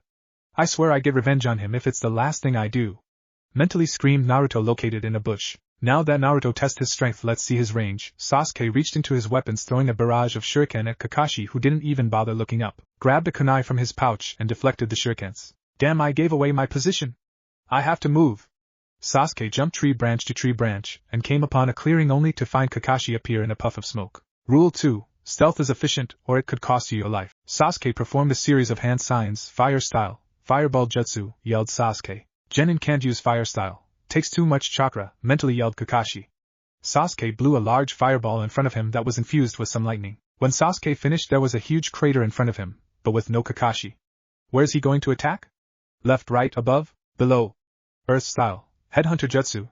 Kakashi's hand appeared underneath Sasuke, grabbing his left foot and dragging Sasuke to the ground until only his head was visible. See you then. Kakashi disappeared and reappeared in the same spot he originally was. 2 down, 2 to go, thought Kakashi. Kakashi located Hinata's hiding spot and disappeared in whirlwind of leaves. Huh! Where'd he go, thought Hinata. She came out of her hiding spot and looked around. She came onto another clearing, as did Kira. Hinata-chan, be on your guard. This man is tricky. Right. Naruto appeared with kunai embedded in him with a large amount of blood flowing to the ground. Kira-hime Hinata-hime, help me. Naruto-kun. Kira held Hinata back, suspiciously eyeing Naruto. Kira-chan, what are you doing? Something's fishy. Ryugen. Kira's eyes became a brilliant gold with 2 silver tonal, and 2 triangles near the pupil in each eye. Kira saw that the bloody Naruto was made of pure chakra with no inner coils and a large chakra dome was covering them. Hinata-chan, activate Byakugan. Okay, Byakugan. Instantly Hinata saw the same thing Kira saw. Genjutsu, just as I thought, said Kira. Release! Yelled Hinata. The bloody Naruto disappeared when Kakashi appeared. Rule 3. Genjutsu can be a ninja's best ally, and worst enemy. If it wasn't for you, Kira, Hinata would have taken the bait, and no doubt fainted. Kira and Hinata charged with their bloodlines activated only to fall victim to another genjutsu with feathers surrounding them, making both girls fall asleep. Naruto had not seen the others when Kakashi reappeared in the original spot, still reading his smut, and decided to look for them. He came into a clearing where he found Sasuke, or at least his head. He got you too, huh? What does it look like? Sasuke said with his eyes and ears twitching. Naruto dug Sasuke out and both left to find the girls. Naruto and Sasuke found the girls sleeping in a nearby clearing. What's wrong with them? A genjutsu probably. I read something about this in one of Kurenai's scrolls. Naruto placed his hand on both girls. Release. Both girls instantly woke up as the four sat down, planning their next move. Now what? We know he's strong, fast, and able to take us on without breaking a sweat. Not to mention we need to get those bells and fast, pondered Naruto. Let's think for a minute. He was able to handle Naruto-kun's clones with ease, able to subdue Sasuke, and knock both Kira-chan and myself with ease, said Hinata. However, if it wasn't for Kira-chan, I would have fallen for his first trap. That's it. Now it makes perfect sense, said Sasuke. What are you talking about, Sasuke-kun? Asked Hinata. The 3 bells were just a distraction to pit all of us against each other. We each attacked him individually, but when Kira saved Hinata he had to subdue them both. So this exercise isn't about those bells, it's about teamwork, said Sasuke. About time you got it, said Kira. Kira-hime, you knew the whole time and didn't tell us? You can be so cruel sometimes, pouted Naruto. Sorry, Foxy-kun, but you 3 were supposed to figure it out by yourselves. So what's the plan? Sasuke, you fight Kakashi head on, make it look like you're trying to get a bell. Then I charge in after with Sasuke and my clones. Hinata-hime, you're our defense. If he tries to perform a jutsu, yell our names and we'll back off while you perform a defensive technique. Kira-hime, you're the stealthiest and sneakiest out of all of us. It's your job to steal those bells by any means necessary, ordered Naruto. Got it, Roger. Heh, just like playing chess, snorted Sasuke. It's almost noon. Probably going to try a last-minute effort. Sigh, it's the same story with all of the other teams I've had, thought Kakashi. Sasuke jumped out of the tree aiming a right hook punch towards Kakashi only for Kakashi to block it. Sasuke jumped performing a high jump kick as Kakashi grabbed his left foot. Sasuke punched with his hand as Kakashi put away his book and grabbed Sasuke's arm. With his free hand Sasuke reached towards the bells. It's a diversion, thought Kakashi, letting go of Sasuke, jumping back. Shadow Clone Jutsu. 3 clones appeared and all of them charged at Kakashi with the original Naruto in front side by side with Sasuke. 2 clones jumped into the air punching Kakashi only to dispel before contact, catching Kakashi off guard, while the 3rd tackled him, dispelling after the contact. Kakashi rolled around the ground using the force to get back on his feet, taking out kunai. Time to bring you down to size, yelled Naruto as his cloak dispersed, showing him wielding Tempest in his right hand, Blaze in his left, and a yellow rapier with a yellow blade, with a gold handle, knuckle guard, inner guard, a dome-shaped hilt, and a yellow jewel embedded in the middle of the handle. The rapier was the third sword that the fourth Hokage possessed, known as Spark, that was held by Naruto's tail. Sasuke's cloak also dispersed, revealing his katana that he acquired from Darsha. Naruto charged at Kakashi, striking with Tempest only to have Kakashi block with Kunai. Naruto swung Blaze in a diagonal arch as Kakashi took out another kunai, blocking the second blade, but was caught off guard again as Naruto's tail rose above his head, aiming for Kakashi's head like a scorpion. Kakashi pushed Naruto back, sidestepped before Spark's blade could touch him. Sasuke appeared behind Kakashi, striking in a horizontal arch with his katana, making Kakashi disappear in a puff of smoke, with a log in his place. Naruto twirled Tempest skillfully with one hand, swinging in a vertical arch, causing a slicing wind to where Kakashi appeared as he once again puffed into a log that was sliced in half along with the tree behind it. They're really going all out on this, thought Kakashi as he back-kicked Naruto appearing behind him. Kakashi crossed his kunai, blocking Sasuke's sword strike, failing to realize that Sasuke was sending an electrical current between the blades since metal conducts electricity. Kakashi felt a sting in his hands, dropping his kunai, and narrowly dodging a flame whip created by Blaze. Naruto charged at Kakashi with Spark raised above his head, thrusting forward as Kakashi took out another kunai, parrying Tempest, then Blaze, and locked Blades with Spark, moving slightly to the left, sweep kicking Naruto to the ground. Wolf style, lightning blast, yelled Sasuke as he flipped the sword, striking the ground as an electrical current beeline towards Kakashi, breaking the ground as it charged towards its target. Kakashi jumped into the air, twirling, making the attack miss him, exploding a large boulder into little pebbles and two smaller boulders. Kakashi landed in a nearby boulder caused by the attack as he started performing several hand signs when he heard Naruto-kun, Sasuke-kun, watch out. Both boys jumped back as Hinata was now face to face with Kakashi. 8 trigrams, palm rotation. Hinata spun faster and faster, knocking back Kakashi to the ground. The egg timer that Kakashi brought started ringing. Alright, since none of you were able to get a bell, you all. Not so fast, Kakashi, said Kira, holding up 3 silver bells. Kakashi checked where he kept the bells only to find them gone. How? Just before you hit ground I saw my opportunity to steal the bells. Sasuke and Naruto-kun were just a distraction to keep you busy. Hinata would warn them when you go to the offensive, signaling both of them to back off, and Hinata-chan would perform a counterattack before you could attack. I was observing the battle, waiting and biding my time until I saw a window of opportunity to steal the bells, explained Kira. I see, and what did all you learn? We knew that taking you on individually would lead us to failure, so we came up with this plan knowing the true objective of this survival exercise. Teamwork, said Hinata. Okay, so who gets the bells? Asked Kakashi. I'll let everyone else get the bells, I'll be fine, said Naruto. Well then you all pass. Congratulations, you are the 5th genin team to have passed my survival exercise, smiled Kakashi. Those who don't put themselves in front of others, or think about their team, are lower that scum. That's why we put those who pass in 3-man squad, or in your case 4-man squad, which is a little more difficult because there's so many of you, but I think that won't be a problem with what I just saw. And Naruto, you have a date with a pole. Alright, everyone dig in, said Kakashi. No thank you, Kakashi-sensei. I'm still full from Naruto-kun's breakfast, said Hinata. Me too, one of the best breakfasts he's created, said Kira. I have to admit, Naruto's not such a bad chef, said Sasuke. So all of you ate breakfast when I told you not to. Don't get all high and mighty on us, Kakashi.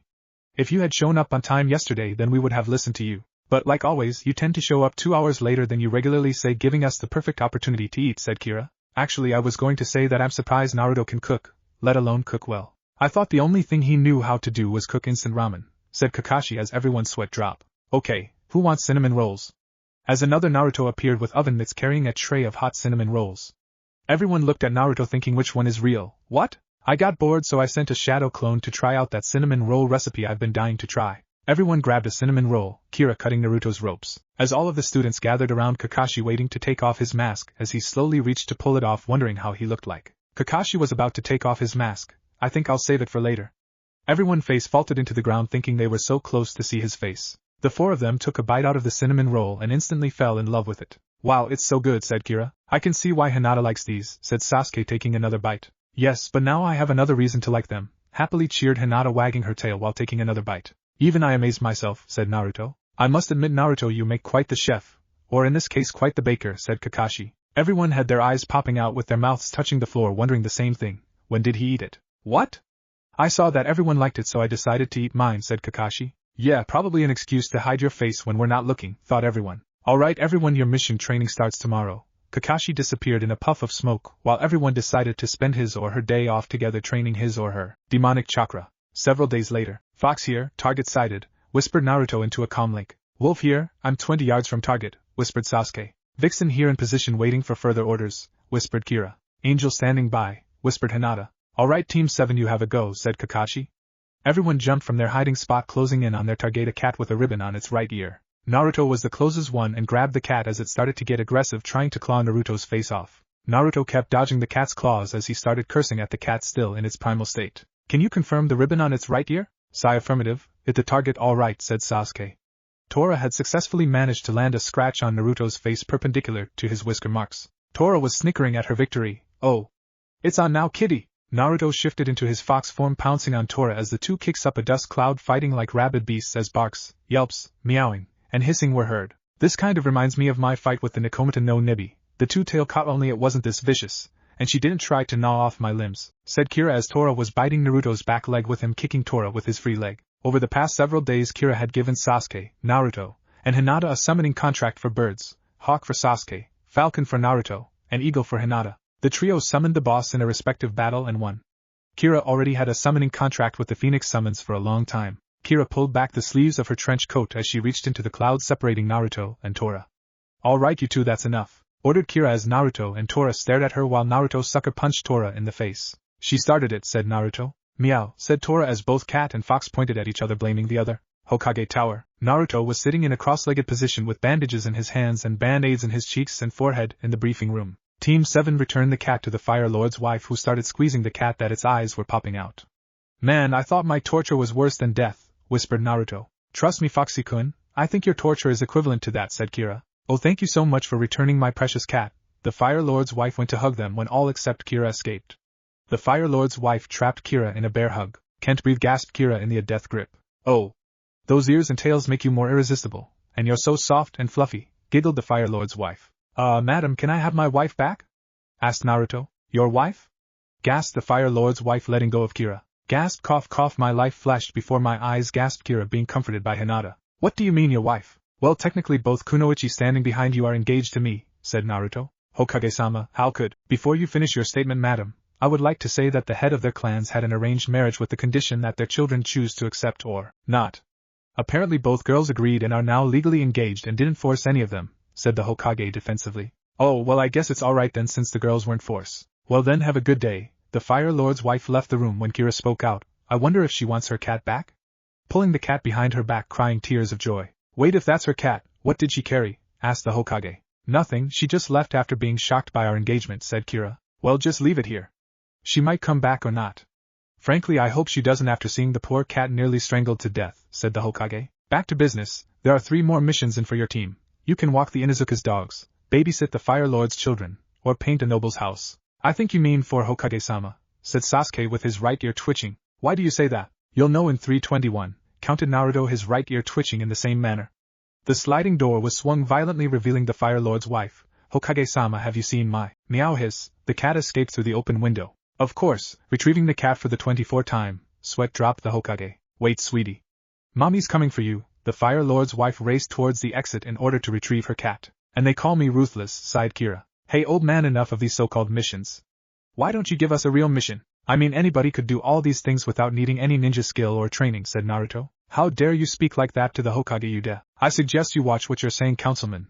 Or need I remind you the punishment for breaking my law? Interrupted the Hokage with a cold tone. The councilman, who shouted, didn't say anything, sat back down, staring coldly at Naruto and Kira. I hate to say this, Hokage-sama, but Naruto does bring up a point, said Kakashi without looking up from his book. Iruka got up from his seat. Naruto, you know as much as I do that all these missions serve the purpose of raising funds for our village. Why, even the simplistic of missions serve that purpose. Besides, all D-ranked missions are for newly applied genin such as you, while some C-ranked missions are for more experienced genin and chunin ranks.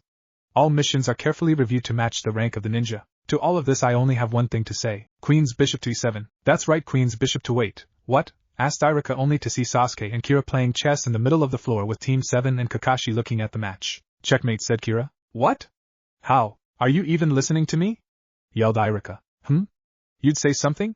Asked everyone. Damn, Kakashi, you rubbed off on them, said Iruka, holding a fist with a vein popping out. The Hokage took a puff from his pipe. Alright then, I think there's a C-ranked mission here that seems quite simple. The mission is to protect a bridge builder from thieves and bandits. What do you say? Seems okay, I guess, said Naruto in a disappointed tone. Bring Tazuna in, ordered the Hokage. An old man with spiked gray hair, glasses, and worn-out clothes came in drinking a bottle of sake. So these brats are supposed to protect me? They look like a bunch of kids who'd wet themselves at the first sign of trouble. Especially the stupid-looking blonde, said the old man known as Tazuna. Naruto was quenching his fist in anger, repeating the same thing in his mind. He's paying for a mission. It's for the economy. I'd bet he'd be the first to chicken out. Screw the economy, his head's mine, said Naruto, charging forward only to be stopped by Kakashi holding him by his cloak and trench coat. Naruto, calm down. All we have to do is prove him wrong once he sees us in action, said Sasuke. He even needs his boyfriend to calm him down. Boyfriend? Screw his head, his limbs are going right on my mantle, yelled Sasuke, also being held back by Kakashi as both boys struggled to get free to kill the man. I suggest you stop. I only have 2 hands, and trust me when I say you do not want to anger the girls, said Kakashi. I assure you, Tazuna-san, this group of genin are more than exceptional, said the Hokage with pride in his voice. I don't know, I feel better with another team with me, said Tazuna. Why would he want 2 teams protecting him? He's hiding more than he leads on, thought Kakashi as his students seemed to have the same ideas. Team 8 appeared at the doorway reporting the finish of their mission. Kurenai, would your team like to accompany Kakashi's team on a C-ranked? I don't mind, Hokage-sama, Kurenai said as her team quickly agreed. Satisfied now, Tazuna-san? Asked the Hokage. I guess it's okay, said Tazuna, eyeing Kurenai. If you know what's good for you, I advise not to anger Kurenai and abolish all perverted thoughts right now, said the Hokage. Kurenai took out a kunai, admiring the edge while looking at Tazuna with a desire to kill. An audible gulp was heard coming from Tazuna as he started sweating bullets. Alright team, meet us at the gates in half hour, said Kakashi to both teams as everyone went to pack. Naruto and Kira packed everything inside a sealing scroll while Hinata went to the Hyuga compound packing everything in a sealing scroll as well. She went out to the Zen garden to bid farewell to her father and cousin who were meditating at the time. When Hinata left, both Hayashi and Niji spoke in a monotone voice without breaking their meditation. Niji, yes Hayashi-sama? Remind me to kill Naruto if Hinata isn't a virgin when she comes home. You'll have to beat me to him first, Hayashi-sama. Fair enough. With Naruto and Kira. Naruto's tail shot straight up with the fur standing on end, and fluttering by reflex as Naruto shivered. What's wrong, Foxy-kun? I just felt like someone was talking about me and would do something really evil if I made a mistake. Like what? I don't know. Maybe it's one of the villagers. No. I didn't feel that evil. It could be your imagination since we're leaving the village for the first time. Maybe. Naruto shrugged off the chilling sensation and headed towards the gate. Half hour later, Sasuke, Kira, Naruto, and Hinata along with Kurenai, Kiba, Shino, and Sakura were waiting by the gate for Kakashi to arrive. Sakura resisted the urge to jump Sasuke and touch his ears since she and Ino had learned to get along and focus on her training since that day. Sasuke saw this and felt she had grown quite strong. He knew that she took his words to heart and respected that, so what harm could it be to touch his ears? He even played with them after the fight at the Hyuga compound, although that was just a one-time thing, and he would bury it in his memories so nobody would ever know. Fine Sakura, you can play with them, but just this once, and the tail is strictly off limits, sighed Sasuke. Sakura squealed happily and quickly played with Sasuke's ears, which she was surprisingly gentle with them. Kiba kept looking at Hinata and her features inching closer to her. Wow, Hinata is so hot, especially with those cute ears of hers, her soft tail. Too bad it's a fox's tail though. Her curves are so perfect, and her rack must be so huge, and her scent is like lavender. But no thanks to Fox Boy, it has a stench of fox in it, thought Kiba, who always had a crush on Hinata during the academy. Back off, mutt, nobody messes with my mate, Kira said, shoving Kiba. Akamaru jumped out of Kiba's jacket, growling at Kira while barking something. Oh really? I love to see you try, pup, growled Kira. You can understand him? Asked Kiba. Well duh. I may be a fox, but foxes and dogs are part of the canine family, stated Kira. Heh, it doesn't matter because Hinata is going to be my Kiba. A woman appeared with long black hair tied in a tight ponytail, gray black top, a gray vest, black baggy shorts, 2 upside-down red triangles on her cheeks, and 3 gray dog next to her. If there's one kind of pervert I hate so much, it's those persistent perverts that don't know when to quit, said the woman, hitting Kiba in the head, giving him a huge lump. Kiba was on the floor sitting in cross-legged trying to nurse his huge lump. Heh, sis? What are you doing here? Nervously asked Kiba. You forgot your food pills. Mom told me to take them to you, said Kiba's sister, throwing him a small bag in his lap. Luckily I'm here and not Mom, because if she was, she'd be tearing you apart limb by limb right now. Geez, I swear if it wasn't for Kurenai-chan stopping you, you'd probably be on every girl's death list by now. Wait, you know Kurenai-sensei? Asked Kiba. Of course I know Kurenai-chan, she and Anko-chan are my best friends. Who else do you think I go shopping every time I have a day off? Said Kiba's sister. Nice to see you, Hana-chan. You too, Kurenai-chan. Sorry if this idiot caused you any trouble. Not at all, I just have to keep him on a shorter leash, that's all, said Kurenai as both women laughed at the pun. Hana stopped laughing when looked at Hinata and Kira. They're so cute, said Hana, hearts in her eyes appearing between Hinata and Kira, rubbing her head against the girl's ears, giggling at the tickled sensation they were feeling. They remind me of a couple of cute dolls I wanted to buy the other day. Let's see, the cute midnight blue one is Hinata, since Kurenai-chan always talks about you, and the redhead must be this Kira you told me about, Kurenai-chan. I still can't believe she's the Kyuubi no Kitsune, she looks so cute, said a bubbly Hana. I don't think I ever seen sis this girly before. This would make an excellent blackmail, thought Kiba with a sinister look. Kiba, if you're thinking about something sinister directed at me, you can forget it now, since 1, you don't have proof, and 2, I'll deny everything, said Hana in a deadly tone. Damn it, how does she do that? If you're wondering how I do it, it's because you're easy to read like an open book, said Hana, stating the obvious. So the blonde one must be Naruto. Kind of sexy, said Hana with a lustful look in her eyes. Back off, he's my mate, said Hinata, shocking everyone. Chomp OWW. Hana, was it? Do you mind telling your partners to please let go of my tail? Said Sasuke, twitching his ears, suppressing the urge to scream, showing Hana's companions each biting Sasuke's tail. Hana scratched the back of her head, laughing nervously. Sorry, they thought it was one of their toys they liked to play with. You know how dogs get sometimes. Hana pulled her companions but didn't want to let go until Hana yanked them off. No problem, hoarsely said Sasuke as a single tear of pain escaped his eyes. Anko? Do you mean that lady with purple hair and a pineapple hairstyle, body fishnet suit, orange miniskirt, with short pants underneath, tan-colored trench coat? And does that snake thing? Asked Naruto. Yes, right down to the very description, asked Kurenai. She saved me one day. Apart from that day, the two of you and Itachi rescued me from a mob. You see, I was running away from a mob of villagers when I was 9 years old. Kirahime kept telling me to run since I was completely out of chakra from training. I ran into a dead end and the villagers kept kicking and stabbing me while some grabbed Kira by her tails in her fox form and punched her. I tried to get up and save Kira, but a jonin appeared and pinned me down. Just as he was about to kill me, a pretty lady appeared, killing the jonin and scaring the villagers with snakes that appeared from her sleeves. She carried me and Kirahime to the hospital, saying her name was Anko. After that I don't remember since Kirahime and I passed out from chakra exhaustion, blood loss, and pain, explained Naruto, leaving out a lot of details since he hated reliving his past beatings. Hana looked at Naruto with sorrow in her eyes since she could never know the true extent of Naruto's pain. Kurenai and Hinata were on the edge of tears, knowing that Naruto held back a lot of information since he tried not to remember the event. Sasuke and Sakura looked at Naruto with sorrow. Ever since Sasuke carried Naruto to the hospital because of her doing, Sakura changed her opinion about Naruto after realizing how much pain Naruto had to endure his whole life. She now saw him as a little brother figure, giving him advice every time she saw him training, but failing miserably. Kira just looked at the floor, trying to hide her tears as the events of that night replayed in her mind. Those were one of the days when she herself felt the pain that Naruto endured with him instead of looking into his memories. Shino stood there quietly looking at the floor as single teardrop escaped behind his sunglasses. Flashback. Faster, Naruto-kun, they're gaining on us, said Kira, looking back over her shoulder in her fox form. I know, Kirahime, but I'm still tired from training and I nearly used up almost all of our chakra, whispered a 9-year-old Naruto. Then we have no choice but to lose them, said a desperate Kira. Come back here, demon. Your fate ends here. We'll avenge the fourth tonight, yelled the villagers. Naruto turned left into an ally to try and lose the villagers, only to see a brick wall. No! A dead end. Quickly, Naruto-kun, we must escape before they trap us, said Kira. It was already too late as the villagers blocked the exit, smiling evilly at Naruto. Naruto started panicking since he didn't know what to do. The villagers came close to him as Naruto did the only thing he could, go to a corner and sit in his fetal position to become a smaller target and prey. The villagers kicked him in his stomach, head, and feet. Some even found jagged rocks or broken glass and stabbed him with blind fury. One of the villagers saw something furry in his arms and decided to pull on it. Well, what do we have here? The villager pulled the furry object as Kira let out a yelp and dragged her out of his grip. Naruto Kyuubi, mentally screamed Kira. Kirahime, yelled Naruto hoarsely. Well then here's what we're going to do to your little Hime. The villager punched Kira repeatedly each time she yelped in pain. The villager grabbed a rock and smashed it against her front paws as Kira let out a long yelp. Naruto couldn't see his only friend in pain as he pushed a villager back and dove in front of Kira, holding her tight in his arms, ignoring his own pain. So you want to play rough, demon? The villagers kicked and stabbed him harder, eventually hitting Kira.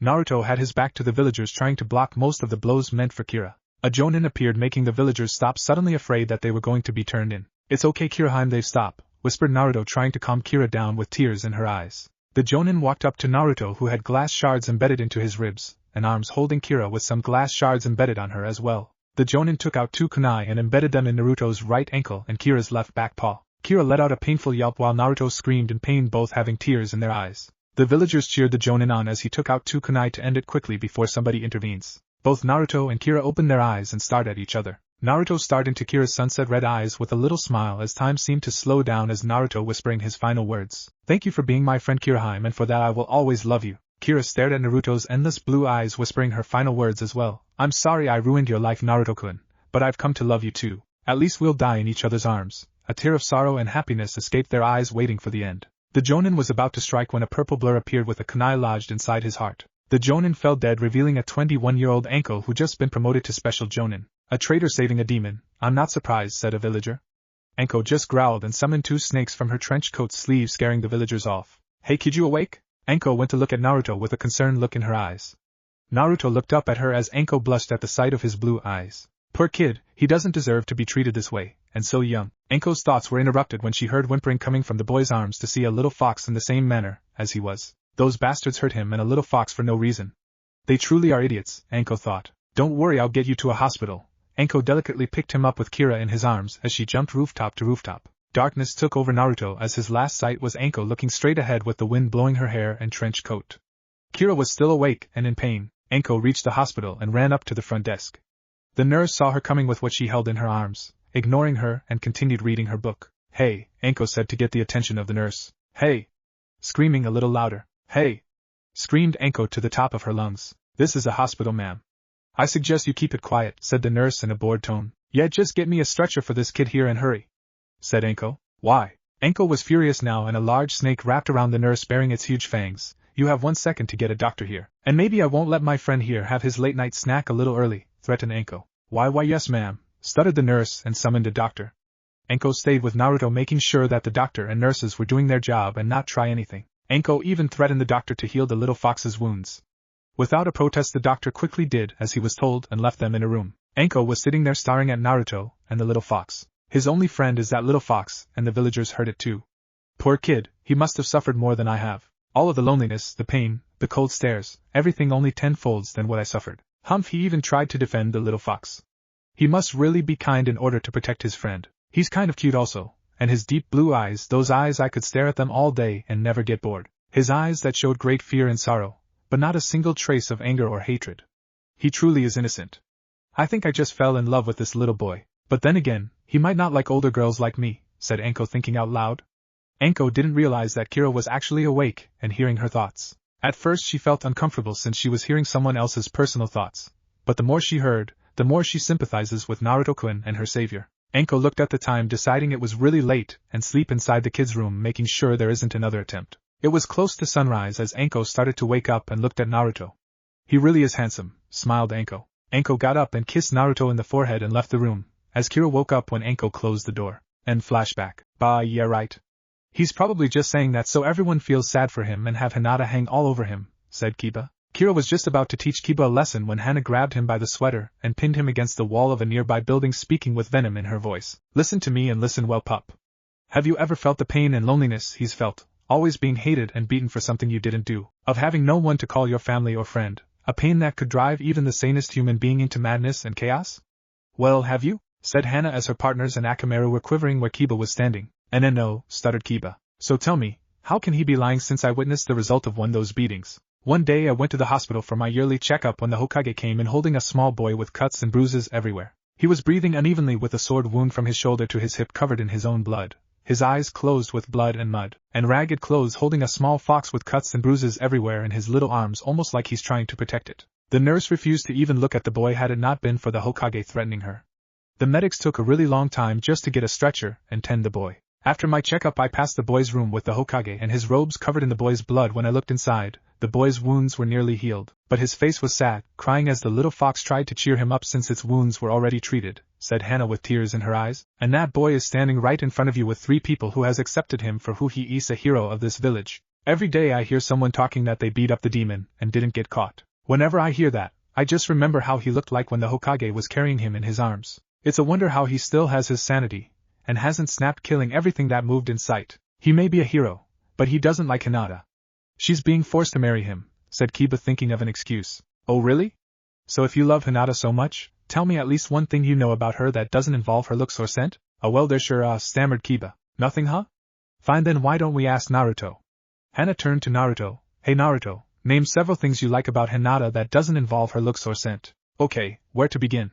She likes cinnamon rolls, wants to be a medical ninja. Her birthday is December 27th, Capricorn in the zodiac, likes flowers, likes to decorate her tail with different ribbons, and I think I'll stop there since I already gave too much personal detail, said Naruto after looking at Hinata with a glowing blush and twirling her fingers. Hana let Kiba go, walking up to Naruto. Was Hinata ever forced to marry you? No, our parents thought up of a contract to make a clan alliance, but states that Hinata gets to decide if she wishes to accept the marriage proposal or not. Should she wish to disagree to it, then the marriage is terminated, but the clan alliance still stands. It's in the Hokage's office with my dad's seal, said Naruto. Hinata, do you love Naruto? Asked Hana. Yes, he's a hard worker and makes me feel confident in myself. He really wants to protect those precious to him, and is quite the gentleman. He would never do anything to hurt others unless it's self-defense, and would always cheer someone up if they feel sad. Plus he's a great cook, said Hinata. Well, there you have it, Kiba. You heard it from both of them, so stop harassing her and leave them alone, said Hana. Ha, you'll see Hinata will be my. You don't get it, do you? She's Naruto's vixen and there's nothing you can do about it, yelled Hana, grabbing Kiba by his sweater. Yeah, right. Like you don't want the idiot in your bed considering you were lusting for him a few minutes ago, yelled Kiba. I wasn't lusting for him, I felt sorry for him when I saw him that one time in the hospital. Heck, if anything I wanted to adopt him and make him part of the clan, yelled Hana, blushing after realizing what she blurted out. Hinata and Kira just looked at her while Sakura, Sasuke, Kurenai, and Kiba had their jaws on the floor. Didn't see that one coming, said Shino, announcing his presence. Why, you wanted to adopt him? This idiot? Come on, you've got to be joking, yelled Kiba. Well, why not? I figured that he had a little fox with him, and since foxes are part of the canine species I thought he would make an excellent addition to the clan. Besides, now he has cute, fluffy tail and ears, which I can hardly say the same for you since you smell like you haven't showered in weeks, said Hana. Kiba just blushed at the statement, as Sasuke just kept looking at Sakura as she still played with his ears. Geez, what a stubborn fool. So Kurenai-chan, have you confessed to Naruto yet? Asked Hana. Ha, Hana-chan, said Kurenai, blushing. Confess what? Asked Naruto. Well, you see, Kurenai-chan here has developed a crush on you, explained Hana. And no, I haven't, quickly lied Kurenai. Kurenai-sensei, I've seen how you look at him sometimes, and you're always blushing around him. The signs are hard to miss, stated Shino. Well, actually, Anko-chan developed her crush for him first when she rescued him by herself, and I developed my crush when he returned my locket and punished the perverts for it, said a blushing Kurenai, twiddling her fingers. Well, I approve, said Kira. Huh, said a confused Naruto. Well, I can tell she really loves you, Foxy-kun. She's always being whored by perverts everywhere, and I'm guessing since you acted like a gentleman who wasn't after her body, respected her, returned her prized possession without payment, and committed a noble act by punishing those perverts, she developed a crush for you since no one has ever been that nice to her, right, Kurenai-chan? Said Kira. Kurenai just blushed and nodded her head. I also approve. I saw Kurenai-sensei when she was dating Asuma-sensei, and she was very loyal to him. However, when she told me about her breakup since Asuma-sensei cheated on her, she was really heartbroken, said Hinata. Well, then I guess I can make you my mate, Kurenai-chan, or do you want me to call you Kurenai-heim? Said Naruto. Kurenai just blushed at his statement, and was glad that she was now engaged to Naruto. Naruto went up to Kurenai and kissed her passionately, as they both deepened the kiss until it traveled down to her neck. Naruto gently kissed her neck, taking in Kurenai's scent that smelled like roses, as he gently bit her. Kurenai moaned passionately when a black flame consumed her that quickly died, revealing Kurenai with 2 fox ears with ruby red tips, and a long black fox tail with a ruby red tip.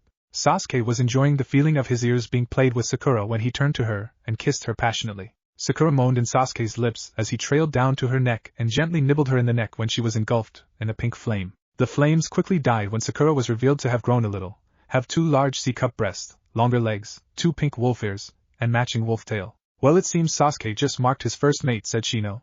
Sakura looked at her features only to find that her clothes were a little too tight around the chest area. Someone needs to go shopping, no? Said Hana. Kurenai-sensei, how long do we have until Kakashi-sensei arrives?